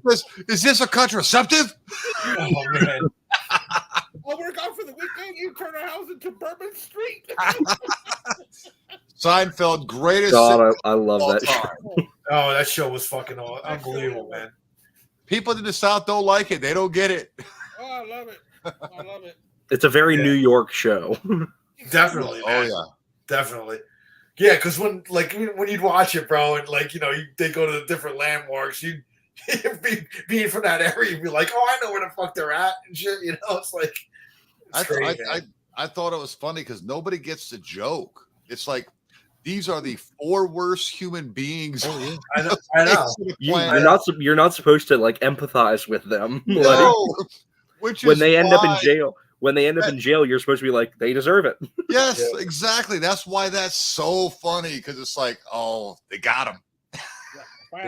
Finally. But yeah, it's like I can watch that show every day and still laugh, even though I've seen that episode 10 or 15 times. And I know the punchline's coming. I know it's coming. And I'm True getting story. ready to laugh. Now, Andy, have you found that as you're watching it, and you've seen it so many times, because I own all 9 seasons. Yeah. As you're watching it, have you noticed new stuff that just kind of makes you giggle and you're like, man, they were really thinking there? Oh yeah. I've got this book called Seinfeldians, and it breaks it down because they change the writers every 2 years. Right. And now that I watch the episodes, I can tell the difference in the writing and the difference into different punchlines and stuff. So yeah. Oh, yeah. I love it. It's That's great. Sorry, guys. I'm a Seinfeld freaking. Nah, dude, I love that guy. So. Oh, that's a great thing about Black Spinner. We always go off the road and we come back. That's fine, man. I love going started on how great Comedians in Cars Getting Coffee is. Yeah. I've seen that a few times, and I would like to get more into it. Dude, deep dive that shit. Yeah. Well, and the show. Sorry, Mr. Al. Take over. Mr. Mariah Carey's no good. No, I was going to mention what's his name? The show on HBO, the Curb Your Enthusiasm. Curb Your Enthusiasm. That's another great one, dude. Yeah, I mean, it is. Larry David. You know, I keep hearing to watch the Seinfeld episode. I keep hearing that there was a reunion on that show. There was a reunion on there, yeah. I haven't seen it. I was like, whatever. Yeah. So I haven't watched the series. I got to watch it. Yeah. All right, man. Number, what were we at? 3, right? 3. That's Bushy's at 3. Oh, Bushy's on 3? Oh, yeah, you're on 3, brother. Oh, okay. Well, this is... So stop your yapping. I go kind of outside the box. I go metal. Yeah. And I know I haven't gone metal, but man, this is metal. In fact, it's the metal god. It's Halford 3 fucking winner songs, dude. Great one, dude. Dude, that opening track, Get Into the Spirit. Are you kidding me? Because you're listening to this and it's just kicking you in the balls. Yeah. And then, Halford's like almost screaming the lyrics. And that chorus, get into the spirit. I'm like, yeah, like if I don't like Christmas enough, you play a song like that, I'm ready to punch somebody just because they like bah humbug. It's such a great tune. And he does a version of my all-time favorite Christmas song, which is actually a hymn, but my favorite version is from a Claymation Christmas in the mid-'80s. But he just kicks you in the dick with it so hard, man. We Three Kings is my all-time favorite Christmas song. It is a hymn. I saw that Claymation Christmas. I got to tell you guys this story. I saw that Claymation Christmas and with those camels, Star of Wonder. Yeah, they were all like they were bebopping and shit, and it was hilarious because the 3 wise men were very traditional singing the song. The chorus hit, the camels are going off. I was in church. We were practicing for the Christmas show, and every time we would do that song, because that was part of the program, I would just like, because that's the way the camels did it, and I would just start doing this and singing it the way the camels did. And I did it every single rehearsal. And then I got in trouble because the night of the Christmas presentation, we're up there, all of us kids, because it was some kid thing in the church, and we're singing all of our stuff, and I hate, I don't sing. You guys have heard me. I don't. Well, we get to that part where they all expect me to camel out. And I did it exactly as they did. They all started laughing, expecting me to do this stupid shit. And I got in trouble for ruining the thing. But no, Rob Halford, Halford 3 winter songs. It's great. It's metal as hell. Pick a song. It's metal as hell. I don't care. A lot of the world. Oh, holy night, come all you faithful, which is way better than the Twisted Sister version. It's a great tune. And for those of you that don't like Christmas music, but you do way back in the recesses of your mind, you're like, I'm too metal for Christmas. Give it a shot. It'll change your mind. I got that CD, man. It's great. That's a great one, dude. It's amazing. Yeah. And Halford's awesome, bro. I mean, come on. Come on, Metal God. And he came out with another one like more recently. I think like some of his family's on there or something, right? I think what the hell's the name of it? Man, I don't know nothing about that one. Yeah, there's Yeah, I another think one, so. dude. Yeah, There's another one. just recently he did. Yeah, like Wow. Maybe right- I'm like maybe curious right about before the pandemic, or even like during like the pandemic, it came out. I think Joe will look it up, but Yeah, But Andy, we're gonna go with what, number 3, right? Number 3, I'm going to go ahead and leave this one out for a little bit because I think it might be mentioned later on. In fact, I'm almost sure it will be. But my number 3, John Denver and the Muppets. I forgot about that one too, man. This is awesome. Love it. This is the only John Denver I own. Just glad I have Kermit with listen to him. No Rocky Mountain High? Come on, man. No, I don't have that, but this starts off with the 12 Days of Christmas.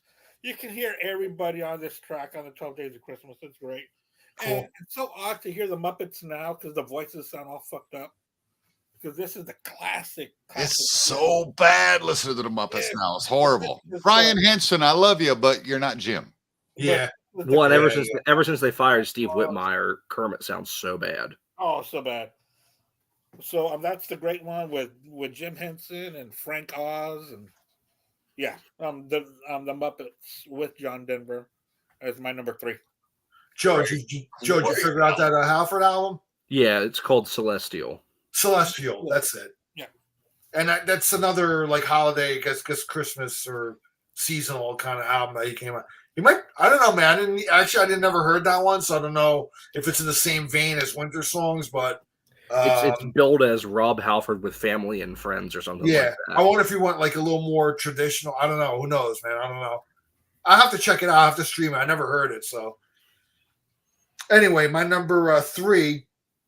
I'm going another one of my favorite bands, the Pride of New Jersey. Here, most of you guys know that I love this band a lot, and they have their own Christmas album, Smithereens. Christmas with the Smithereens.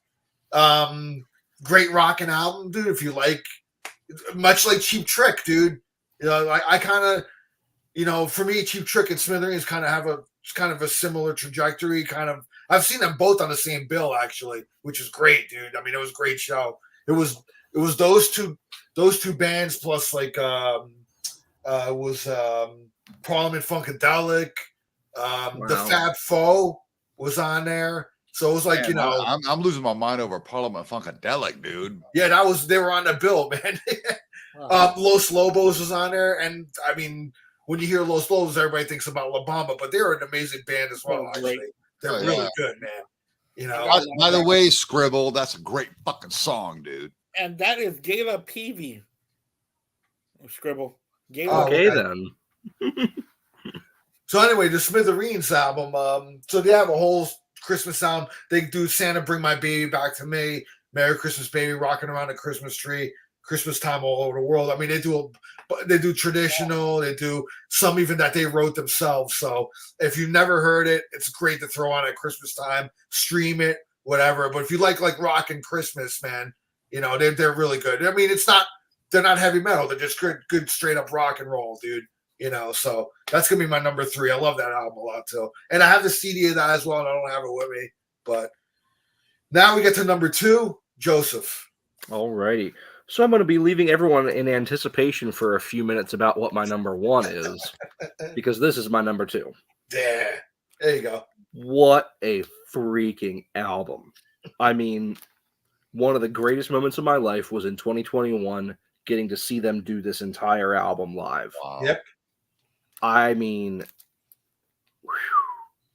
right from the beginning with An Angel Came Down into "O Come All You Faithful, O Holy Night," which is one of my favorite instrumentals they do. Oh, A Star to Follow with the great kind of round vocals. First Snow, Mad Russians Christmas, Prince of Peace. I love the vocals on that. yes. Into Christmas Eve Sarajevo, absolutely classic. And then the second, it's a double vinyl and it opens up with all the lyrics and everything.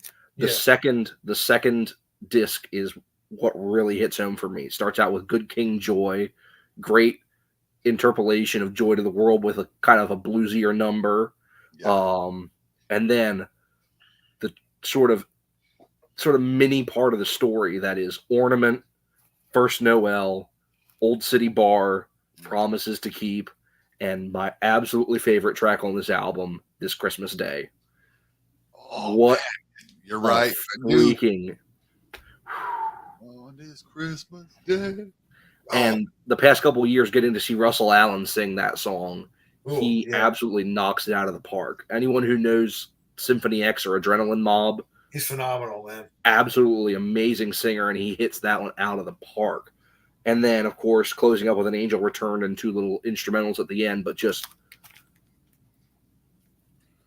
anyone who discounts, especially a lot of Savatage fans, who discount this because Savatage doesn't exist anymore, you are missing out so much. Yes. This is still those musicians. It's still John Oliva and Paul O'Neill writing amazing songs. And it's still those same musicians playing on these great tracks. And you still get to hear all that amazing musicianship with all these great guest vocalists coming in. And it's just so good. And probably one of my favorite groups to see live. I've seen them 4 times. Every year they get better and better. And it's just... It's amazing. Yeah. It's amazing how much like that they've grown, man. Like, oh yeah. I remember when they started doing the Christmas show. Like, it was, they weren't packing out arenas yet. They were playing bars. Yeah, like small clubs or theaters, but as the years have gone on, it's become like such a big. I mean, people bring their families. And, oh yeah, I see people coming in walkers and wheelchairs to this thing. Dude, they probably have more pyro and everything more than Kiss does, man. I mean, it's freaking. It's freaking amazing, man. Setting fire bombs off. I don't know. I'm assuming they're probably going to do it with the West show this year as well. One of the things that they did, I'm trying to remember. I think it was during Queen of the Winter Night. Look towards the back of the arena. You'll see what I'm talking about. They do something really cool during that song. Okay, all right. Last year, when I saw them up in New Jersey, I actually had and I only had it because I didn't buy them. I got them for free, but I had 3rd row tickets. And to really see a TSO show, it's really meant to see a bit farther back because you want to see the show. But that being said, it's kind of cool. Once in a while, it was kind of a cool, different experience to see them up close too. I mean, Joe Hoekstra was playing right in front of me. And I caught one of his guitar picks, which was really cool. And they kind of would interact with the audience a bit, getting close and stuff. Oh yeah. Oh yeah, so, we always get. There's always a big group of us, some family friends that go, and we always get pretty close. Yeah. One of them is one of our family friends. She's in part of the fan club, so she gets the pre-sale tickets. Yeah. So we're able to get really close, and it's great because they, like you said, they interact with you. Chris Caffrey running around shouting at people and stuff, and it's such a great, such a great. Exactly, he's trying to rile everybody up, and just you can tell they love what they're doing, and it's just so amazing to see. Yeah. No, that's awesome, man. So that's your 2. That's my number 2. Bushy, man. Let's go, brother. Oh man, top 2, baby. After you sold that amazing album that even I put too high. Yeah, now I feel bad. I put really, really high. I know, right? You should just hang yourself. Well, listen, man. Yeah, well, is there a fucking rope? Get those Christmas neckties. Man, Joe really sold that album. Holy shit! If you haven't heard that record, go listen to that record because it's a testament. I mean, three of us have it on our list. Yeah, so, yeah. Andy's odd man out. Yeah, it is. Because I don't know that much about Trans-Siberian Mannheim Steamroller. If I got, you see, I got this one from 1984. This is Trans-Siberian Orchestra. Oh, this is different then. Well, that's why I'm Oh. like, what the hell are they talking about? Andy, that is such a good fucking joke, dude. That was fun. I I got this Mannheim Steam. That was great. I am unknowingly funny. Thank you. Oh, that's like literally the funniest thing I've heard you say. That was great. All those times that I really try and you don't laugh. No, you got me on that. That was gorgeous, dude. Great joke. Mine is, look, Al was talking earlier about Rudolph the Red-Nosed Reindeer. Come on, Burl Lives. Oh yeah. Have a Holly Jolly Christmas. What a I watch it every year, man. 1965. Oh, dude. Title track. Christmas is a Birthday, which I think is an unsung hero in this damn album. He does a great version of White Christmas. He's such a crooner. Like everyone's like, oh, Gene Autry, he did Rudolph. I'm like, yeah, but dumbasses. He didn't do a stop motion photography Christmas special with Burl Ives singing the song. I heard the Bells on Christmas Day is, top 10 Christmas song for me. It's an amazing album. And yes, you have to like the crooners. You have to like very specific traditional Christmas music. But when you're talking about that stuff, you got Sinatra, you got Perry Como, you have these amazing vocalists, but nobody holds a candle to Burl Ives. Burl's the man, bro. Great. Is his great version of "It Came Upon a Midnight Clear" on that album? Yes, it is. That's on a compilation I have. I love that track. That's a good one. We sing that a lot in church, and I'm not even a church guy anymore, but that was always one of those that came up as a request at Christmas time. Love It's a Burl great Ives. album. Love Burl Ives, man. That's like, to me that's my favorite Christmas special. I mean, I watch that every year, man. That with Burl Ives like narrating the whole thing, and he's so silver and gold. It just brings me back to growing when my daughter was really young, we started watching. It's become a tradition. Like me and her and my wife, we watch it, and just like watching her watch it when she was so young, like brought me back. It was like, because I remember like the earliest the exact same thing with your parents, dude. Yeah. I remember the earliest memories of me watching Christmas specials was watching that, and Rudolph was so cute with the glow nose and all that. Yes. And the bullies bullying, and it taught lessons and things like that. So it was cool, man. I love it. And Burl Ives, man, he just has that voice. Like when I hear it, man, it just makes me feel like fucking warm inside, bro. Oh yeah. Best version of that particular song in general, Have a Holly Jolly Christmas. Yeah. I don't care who does it. It'll never be. You hear it. It's like, no, that's Burl Ives. Yeah. And it could be because we grew up watching Rudolph. Yeah. But man, that is the definitive version of that song. And there's so many good things on that album. Have a Holly Jolly Christmas. Burl Ives. Awesome. There's Great only pick. one that tops it, dude. And for me. Great pick, brother. Andy, go ahead. Number 2, man. Yeah, number 2. I've got about 5 of these. They made several of them, but the first one will always be my favorite. And Trans-Siberian Mannheim. What? I'm just kidding. But the very first, a very special Christmas. Yes. Yes. That one. I remember that very well. That's a great compilation. I remember that when it came out. It's got the Pointer Sisters, the Eurythmics, Whitney Houston, Run DMC, U2, Madonna, Christmas in Hollis. And I've always, one of my songs is always The Little Drummer Boy. I've always loved that song. This one's done by Bob Seger and the Silver Bullet. Oh, okay. Which I'm pretty sure you can hear Bob Seger singing Little Drummer Boy. He really does a really good version of that. Bryan Adams does Run, Rudolph. Yeah. And it's got to make it a town. Stevie Nicks ends it with Silent Night. And I saw Mama Kissing Santa Claus by John Cougar Mellencamp. And this also has the Bruce Springsteen "Merry Christmas, Baby" on it. So man, this was just so good. So I got this Yeah. one, and then I got the others, and the There's a bunch of volumes now, right? yeah, there's about Yeah. 5 that I've got. I don't know how many actually get up to. But Yeah. yeah, it's a very special Christmas. Yeah, but I remember that first one. I remember my brother getting that on because I came out in did I come out in like the late 80s? Late Mhm. 80s, it was a big hit. Big hit. My brother got it on CD, so it was like one of the earlier CDs that he got, and I remember he got that, man. We used to listen to that all the time.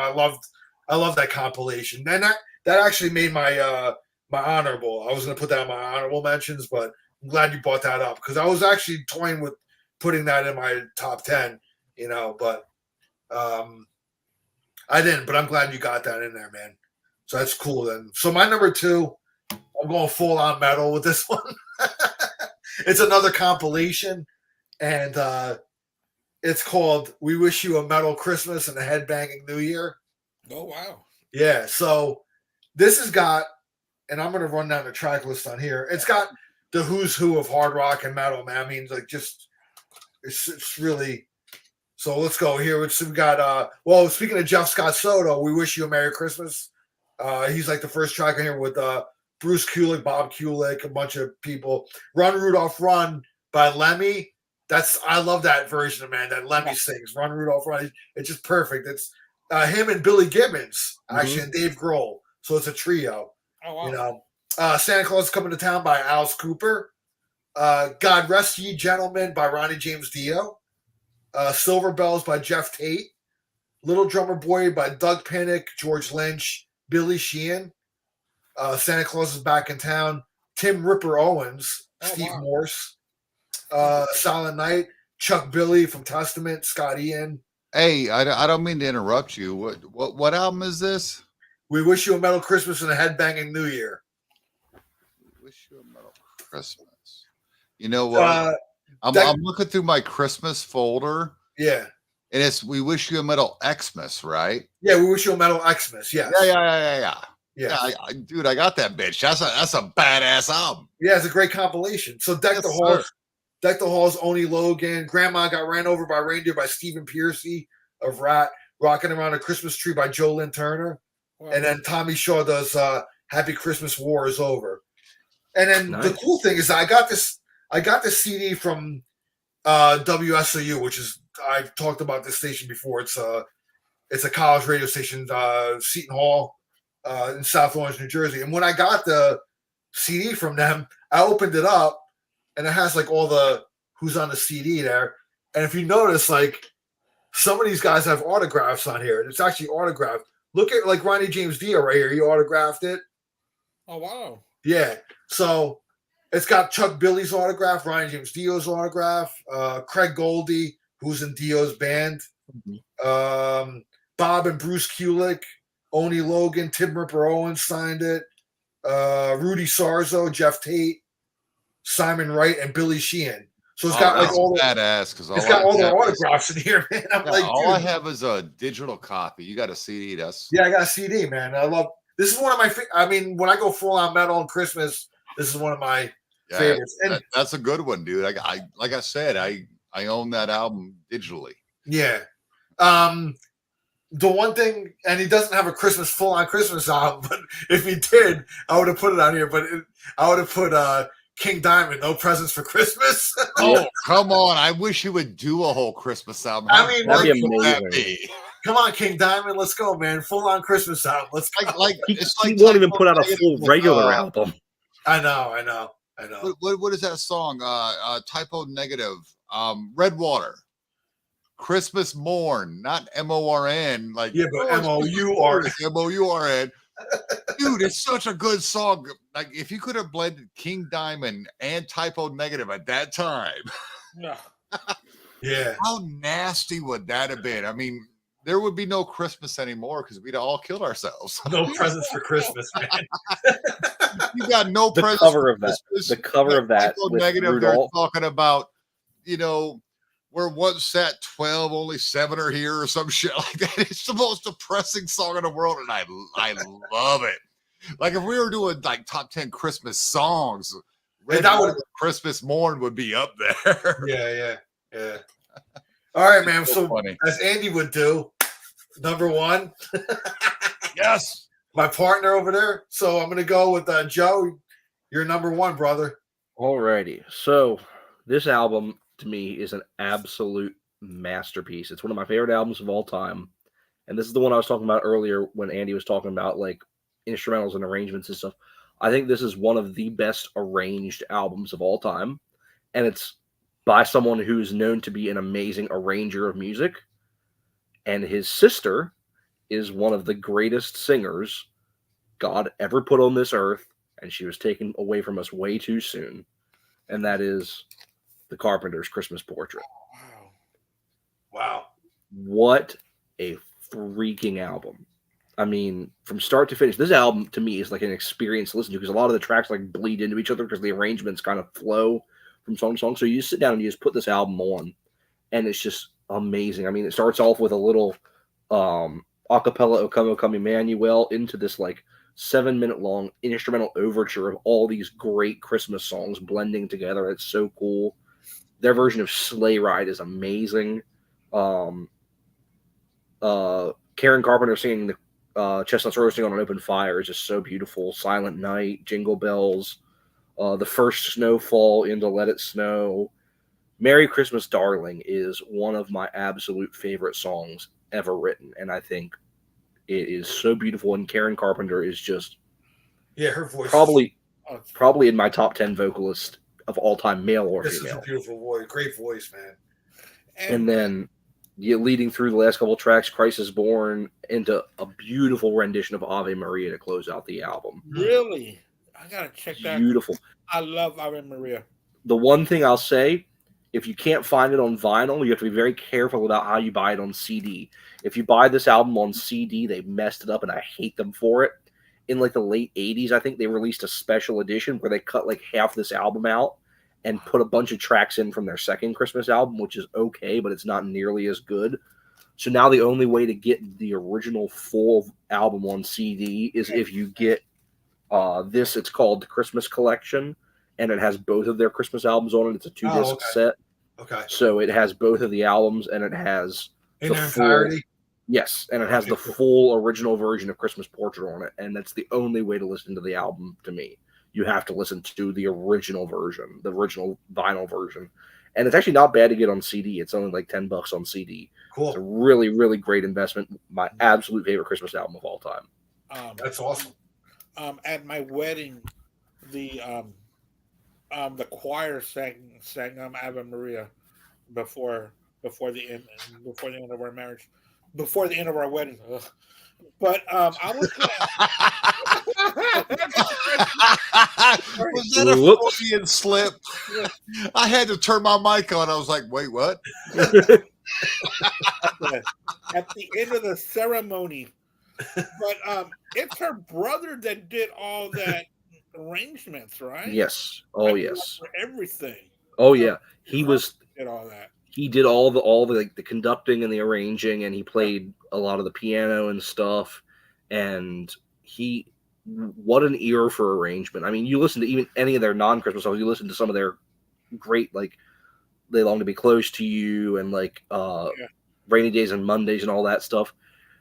The arrangements on it are just so amazing, and he had such an ear for that stuff. And I think his style of arranging works so perfectly for a Christmas album because it's so full. The instruments are so full, and it just, if one album sounds like Christmas to me, it's this album. I mean, it's just. Gotta check that out. And didn't he stop like after she passed? He did for a while, but he put some stuff out after she passed. He kept going. He goes back over. I think like a couple of years ago that he released an album where he conducted an orchestra to some of their songs. Okay. He went back and used a lot of like the original master tapes of some of their stuff and added an orchestra to it. So he goes back every now and then. He's also done production for a lot of other bands and stuff as well. Okay. Right. I gotta say, man, like, and for some people who don't, everybody kind of snickers sometimes. Karen Carpenter, drummer or whatever. Dude, I saw a YouTube clip of her the other day. She's a freaking beast. Dude, she was doing a drum solo, like very jazz and like, Mhm. I mean, she was like fucking ripping it up. Dude. Oh, yeah. I mean, I was like, I had to like kind of like look back and Mhm. I had to watch it again, man, because she was so good. And I Mhm. mean, like jazz soloing, like Oh. just in like traditional grip and everything. yeah, traditional grip. I mean, Yeah, she she got the one hand. Yeah, Mhm.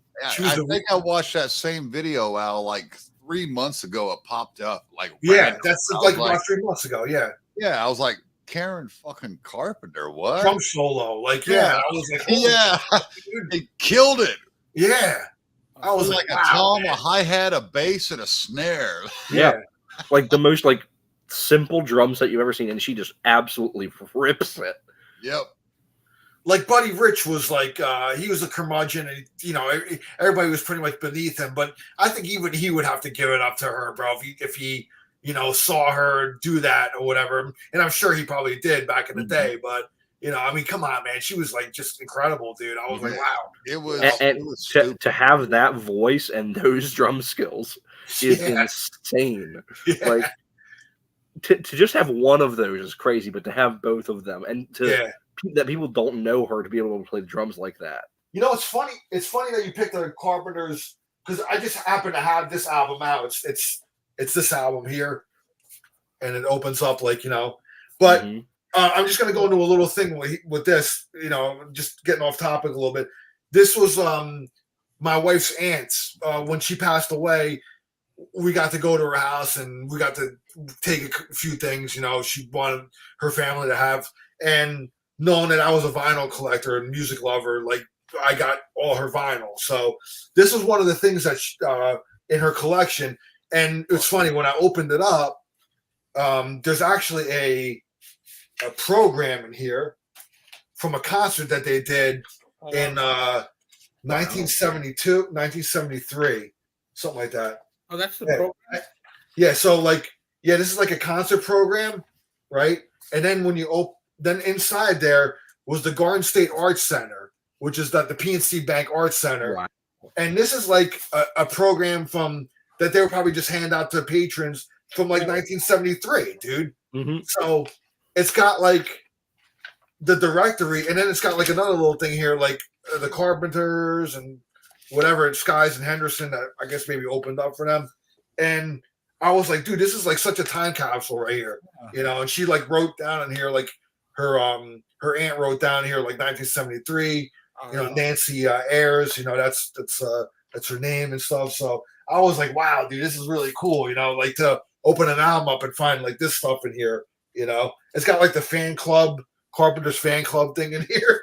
It's really cool, dude. So it's like a nice artifact, It's like kind of going back.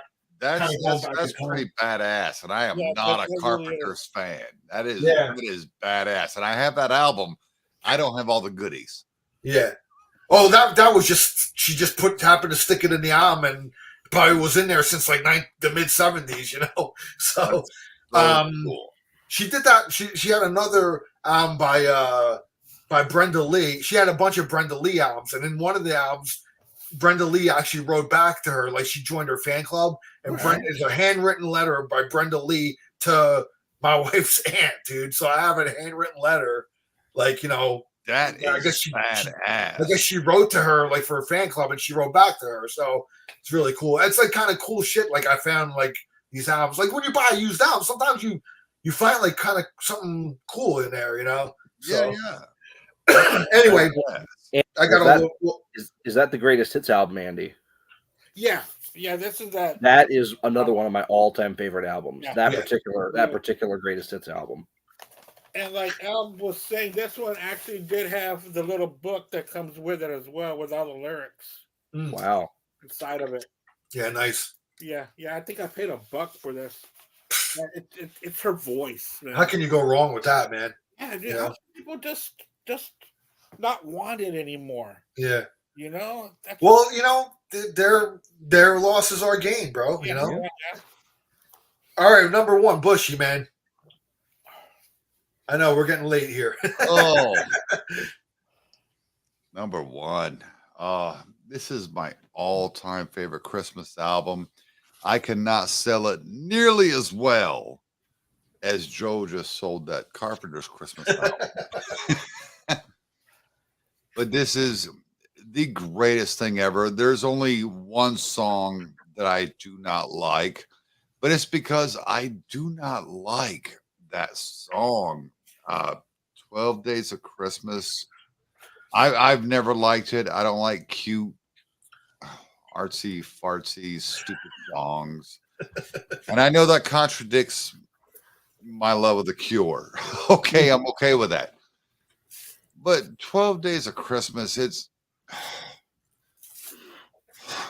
annoying. Okay, annoying at best. But man, John Denver and the Muppets, A Christmas Together, is the greatest Christmas album of all time. Ralph the Dog, who I believe is Frank Oz, singing Have Yourself a Merry Little Christmas. There it is again. The Peace Carol. Oh my God, it's gorgeous. John Denver's vocals. From a man, that's got to be the prettiest vocal ever, like ever. Then you got Christmas is Coming, which is, you know, they sing it in a round, and it's funny, it's silly because this was based on what, on a TV special they did. Yeah, like 82, I think. Yeah. Yeah. A Baby Just Like You, you know, is a song of peace and hope. I can't remember if this song was on the original album because I don't have my album with me. It's in my fucking record thing. No, he's got it. Which song? When the River Meets the Sea, because I know that's Emmett Otter's Jug Band Christmas. Mm-hmm. It might be on the. I But know they on my released that digital CD. copy. Oh no, They released. Oh no, it's here when the river meets the sea. Well, I know they What, released the CD with like bonus tracks and stuff too. Yeah. Well, see, that's my problem because I remember having the album as a kid, and I have that same album now. I had to search far and wide to find the damn thing. You open it up and you got the whole Yeah, you got, group. dude. It's a beautiful album. Yeah. But when you bought the CD, Little Saint Nick by Dr. Teeth and Electro Mayhem was not on the on the album, and I was Mhm. furious about it. You know what I mean?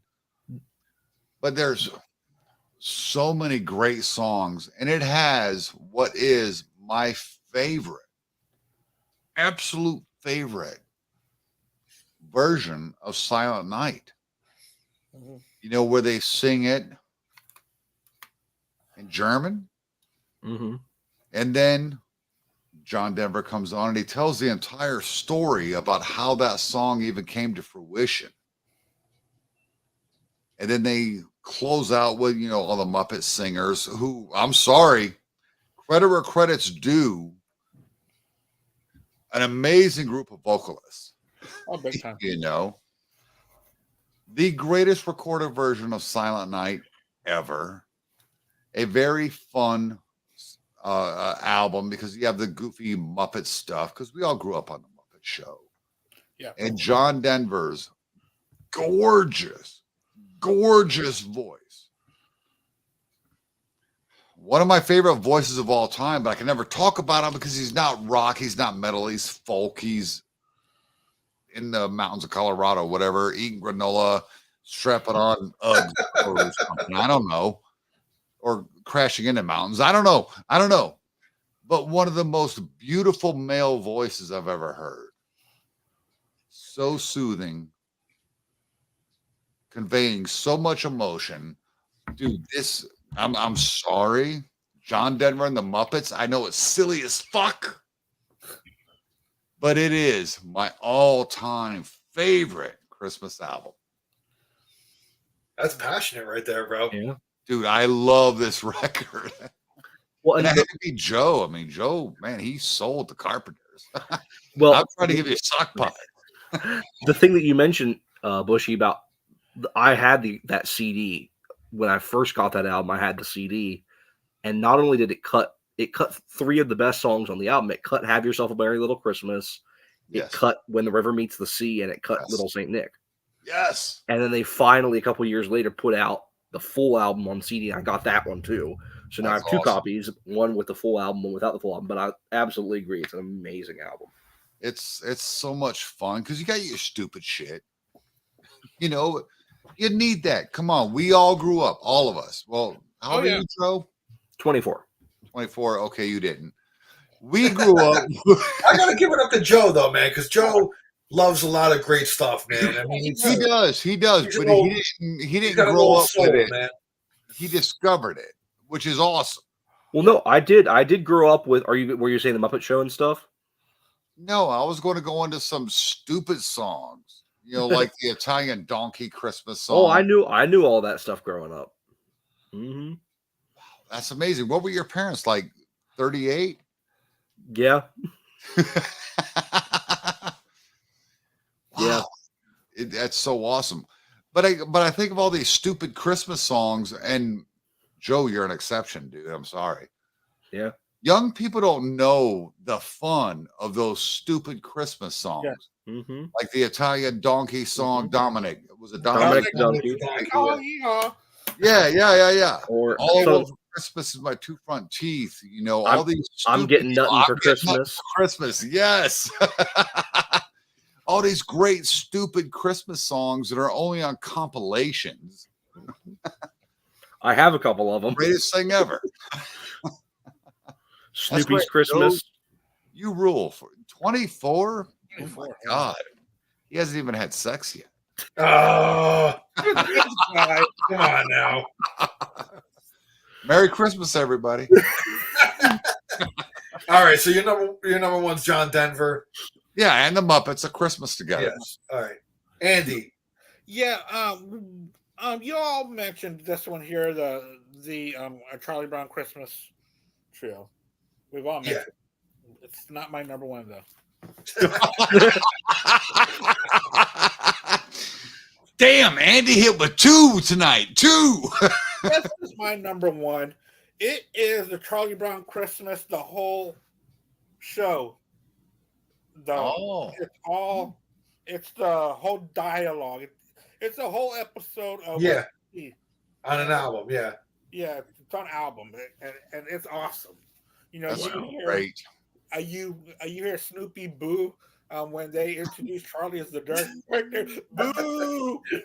And it's got all the different sound effects. You know, the tapping of the penguin, the real estate joke, just everything is on here. And I've always loved to watch this ever since I was a kid. And now you got to be on some kind of streaming device to watch Apple it. TV Plus. Apple TV, yeah. Well, not me. I throw this on, and I hear it the old-fashioned way. That's why I have the Blu-ray. This is awesome. That's everything I like about that Chipmunk album I talked about earlier, my number 5. Exactly. Same thing. Same thing. You know, it tells the whole story. It's got all of the original voices because it's the original thing. It's starring. It tells you right here, starring Charlie Brown, Linus, Lucy, Schroeder, Pigpen, and Snoopy. So, yeah. So Nice. this is my number one. That's amazing. That's amazing. Christmas. I didn't even know that existed. That's awesome. That's so awesome. It's probably got the teacher on there too, like wah. Yeah, it does. It's the whole episode from beginning to end. You know, you can hear him walking to the mailbox and for a Christmas card and rats. Yeah. You know, the good old. That's great. That's awesome. It's my number one. That's awesome. I love it. All right, man. Greatest Christmas special of all time. It really is. Yeah, I'll put that up there, man. That's definitely top 5 for me. And it's got that great classic Linus speech, Oh, yeah. that tells you what Christmas is all about. And Absolutely. And that's what Christmas is all about, Charlie Brown. Yep. Yeah. Lights. All right, man. My number one, and I, growing up, and this was such a big part of my childhood. I mean, my parents, really loved this artist, especially my mom.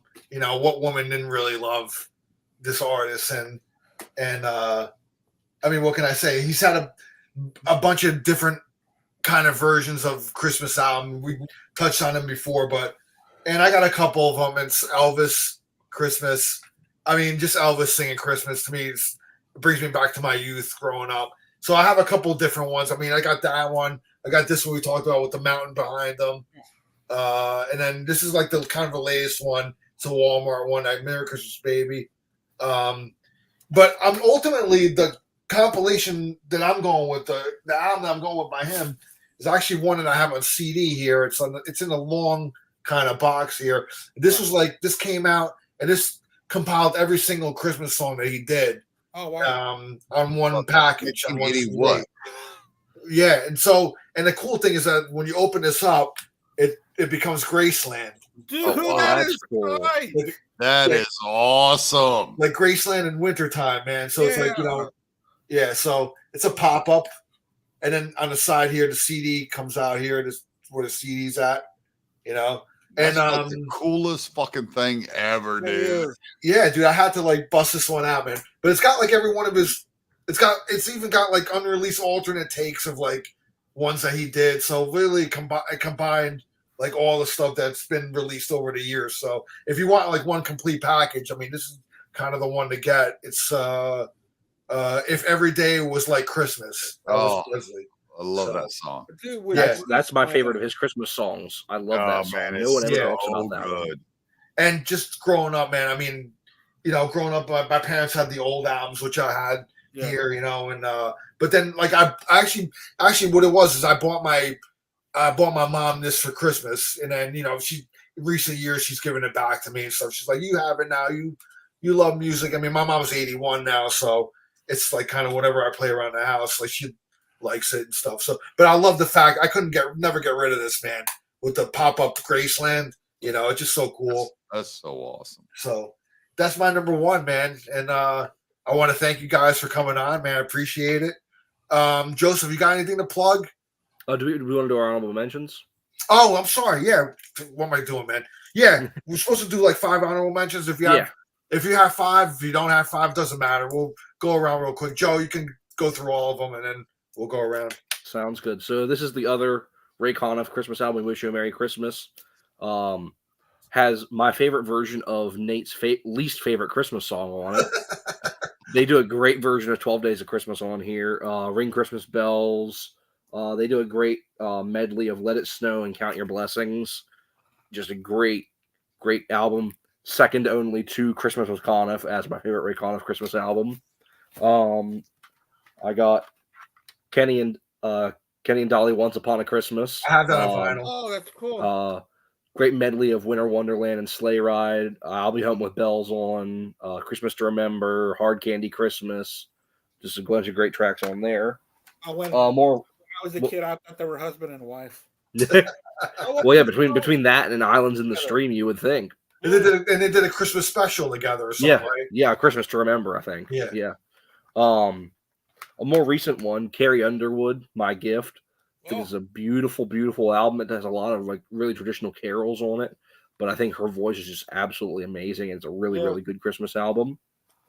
Another one that you hear on the radio a lot. Well, the next two, Celine Dion, These Are Special Times, featuring a Christmas song written by Dee Snider that no one knew was by Dee Snider. Wow. Even Celine Dion didn't know it was by Dee Snider until all the years later when she realized that it said D.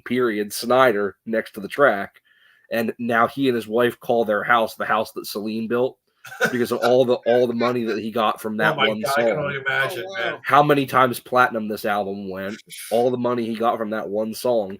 And then actually I think 2 years ago, Dee Snider and Lizzie Hale did a version of it that he put out, and it's amazing. The Magic of Christmas Day, God Bless Us Everyone, amazing track. But Celine Dion, These Are Special Times, great Christmas album. And then my last honorable mention is Josh Groban, Noel. This is the special edition that has the two most famous Christmas songs he did, which are Believe and his version of Oh Holy Night, which weren't actually on this album. They were singles beforehand. And so when he put out the special edition a couple of years ago, they finally put them on the album so that everyone would buy it. But those are my 5 honorable mentions. Cool. Very good. Nate, go ahead. We got honorables. Sorry, Had hit the button. I have some honorables. I don't have as many. Twisted Sister's Christmas album gets an honorable mention just because it's fucking stupid. A Very Metal Christmas, though, is a great Christmas album compilation. It's got Helix, Pretty Boy Floyd, George Lynch, Paul Di'Anno. I mean, there's a lot of good stuff on here.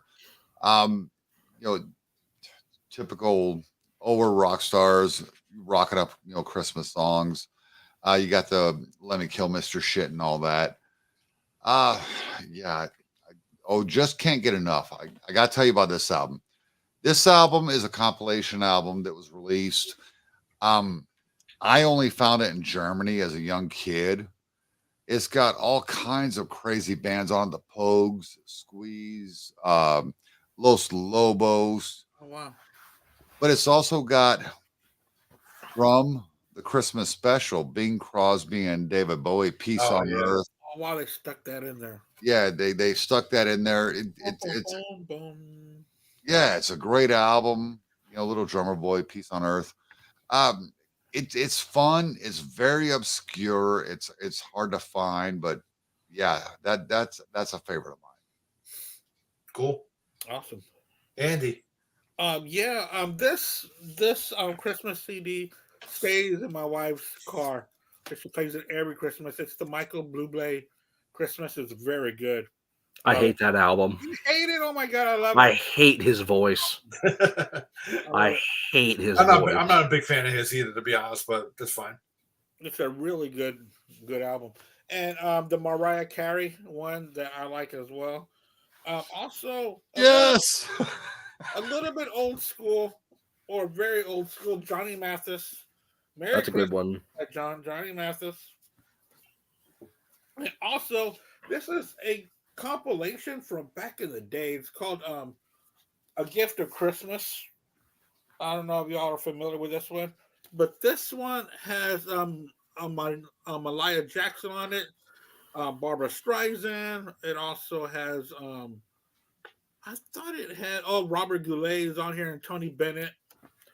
I have a CD that's like the updated version of that. Oh, really? Is it? Because it has all the same artists that you just mentioned. Yeah, The Gift of Christmas. I really do need to find more and more Christmas albums because I pretty much shared everything that I have, which, I really need to find a lot more, like those Perry Cuomos. I see them all the time, like for cheap. And then the same thing with the Raycon of Singers and all sorts of Christmas stuff. And for years, I've just passed things up. So. Oh yeah, I have 3 different Perry Como Christmas vinyls that are all different albums. Same thing with Raycon. If I have 3 different ones that are all different albums, and they're all great. I mean, they're all great albums. But that Carpenters one, man, I know I see that Definitely. all the time, and I just skip it up and just keep all folk Christmas albums. But now that I'm older, I want them all. All right, man. Well. Couple of them. I got Johnny Cash Christmas here. This was like recently released on Walmart. It's on green vinyl. There'll Be Peace in the Valley. Dude, we're gonna go with the Elf soundtrack. Oh, dude, I love that movie. It's a really good movie. That's on picture disc, so it's cool. You know. Frank Sinatra, bro. Have yourself a merry little Christmas. I mean, growing up in New Jersey, Frank Sinatra was a staple, Give it up for Bob and Doug McKenzie, 12 Days of Christmas. Yes, dude. This was like a record store day 12 single or 45, which is cool, That's really it, man. And my favorite Christmas song, I mean, it's not an album, but I love Greg Lake, I Believe in Father Christmas. There was an EP that he put out with that song. I think there's a couple of different versions of that song on there. One with like ELP and then one of him solo and stuff like that. So I love that song, man. Well, yeah, there was album, right? The white. It was originally on. He originally released it as a single solo, and then when they were putting out Works Volume 2, that's it. They re-recorded it with the rest of the band, and they put it out on that. It's slightly different. I prefer the solo version that they play on the radio. Yeah. But both versions, I mean, it's an amazing song. Yeah, I love that. That's probably my favorite Christmas song of all time, And that's really it, man. Those are my honorables there. Cheech and Chong, Santa and his old lady too. Love that one. And his old lady. Hey, don't start Santa Claus. Hey, Santa man. So that's the show, man. I appreciate you guys coming on, man. Joe, you got anything to plug? Yeah. So I'm shows you're gonna be sure on? I talked about it before. Starting soon, me and Charles Trainer and Travis Parada are starting up a show Cool. called What's the Story. So we're gonna be doing that here hopefully soon after the holiday, getting that all started up. I know we're getting some episodes in the can to kind of get our feet wet on it and having some guests on. So I'm sure all of you will be on at some point or another if you would like. So Cool, I'd love to. yeah, we're just trying to, have some fun, talk about some music. So it's all as, about as we like to do. Yeah, As so we it's like all to about- do. out for Charles that I'll be on there whenever y'all need me. Nate, what do you got to plug, brother? Oh man, this weekend, Saturday, December 23rd, I am doing my last radio show ever I gotta be there. That metal station? on that metal station. Yeah. I am going to another station. I'm gonna take a little time off and relax. But yeah, I'm doing my last show on that metal station. We're closing down after 10 years. And it is what it is. I'm trying to put together like this just super insane heavy show.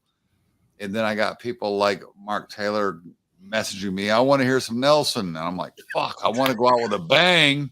And I love Nelson, but Hey, Bushy, he just can't live without your love and affection. I'm telling you, he wants to hear Steamroller. I know what he wants to hear. I have that song. Nobody else has that song. There's a song called Steamroller. Yeah. I've Dude, seen them live and I don't know that song. Only I have that song. I'm telling you, true story. But yeah, I'm doing my last show this weekend. Apparently, I've also started another podcast. I didn't think I did, but one accidental upload, and Dr. Fuck, aka Ralph Vieira, loved it so much that apparently Hanging with Bushy is now a podcast. So check that out. That is my YouTube page. But I did, bass players are funny because my old bass player is, look, I'm sorry to use this kind of language, but we're all grown here except for Joe. Hey, I've got a big boy job. They're fucking retarded, okay? I know you're not allowed to say that word anymore, but bass players are fucking stupid.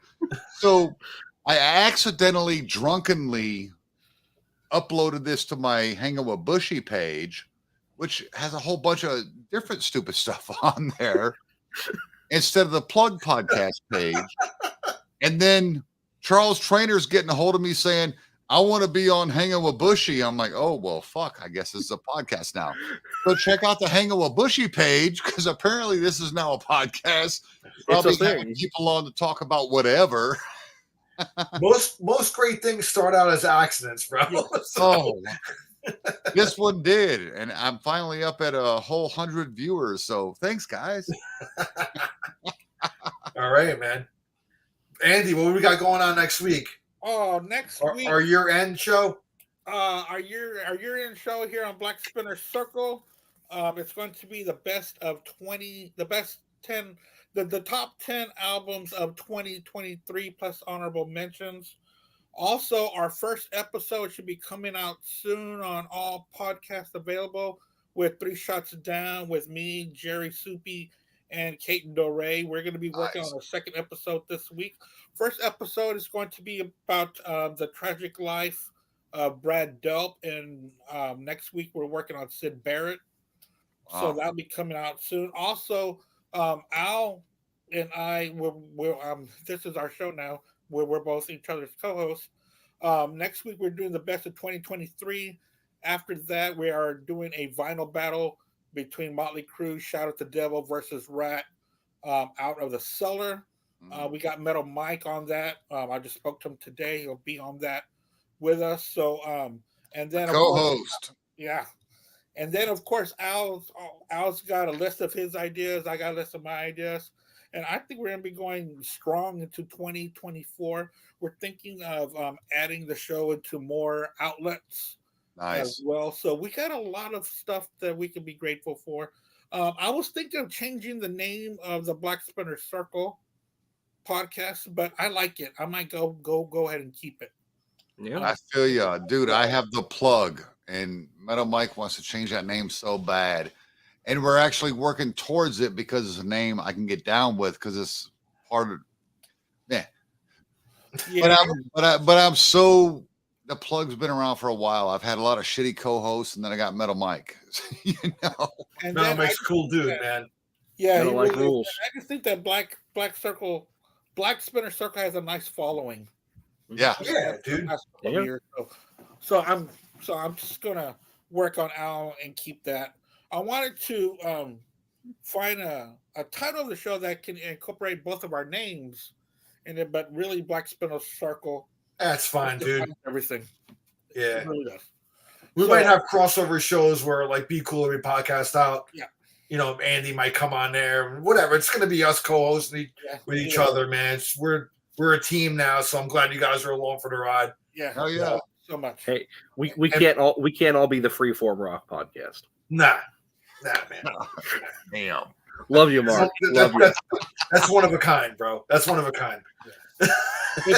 It's America's podcast. We love you, Oh. Mark. On that You note, did that specifically for me, Al, and I know you're a Cowboys fan too, which is fucking hilarious because you're from Jersey. Because like I'm not from New York, I just lived there a long time. yeah, well, But that was a direct shot at me. He did that shit to me because of some America's team shit I was posting on Yeah, Facebook yeah. one day. Yeah. That dirty fuck. Oh, and Tuesday, Jerry and I will do our football podcast called the Gridiron Smackdown. That's a great podcast. Mhm. Right, thanks a lot, man. I appreciate that. So Forgive me if I weep anytime someone talks about football right now. Oh, It's okay. One day you'll meet a girl and you'll like introduce your private parts and you realize, Oh, come football on, is man. man stuff. Let's watch this. Yeah, the Steelers are having a tough time. Yeah, the Steelers aren't doing great right Oh, now. tough It's time. not Uh, a who? great time. What? Mm-hmm. The team that the NFL wanted to be America's team, and they said no thanks, we're Pittsburgh's team. That team. Boy, I can't get my feet off the ground from all the shit talk that's happening here. I'm telling you. That team. And on that note, on behalf of Andy Rodriguez and myself, thanks for tuning in. Have a Merry Christmas, everybody. Merry Christmas, everybody. Merry Christmas. Happy Hanukkah if you celebrate that stuff, and Happy New Year, man. We'll see you before then. But thanks, guys, for being on. Have a great night. Thanks for having us. Fun. Thank you so much. I'm sure that Cheers, will fellas. throughout the week and into the new year. Thanks, guys, Cheers. for being our friends. Thanks, guys. You guys are Thank great. you guys. Thank you. Have a great night. Later. Good night, y'all.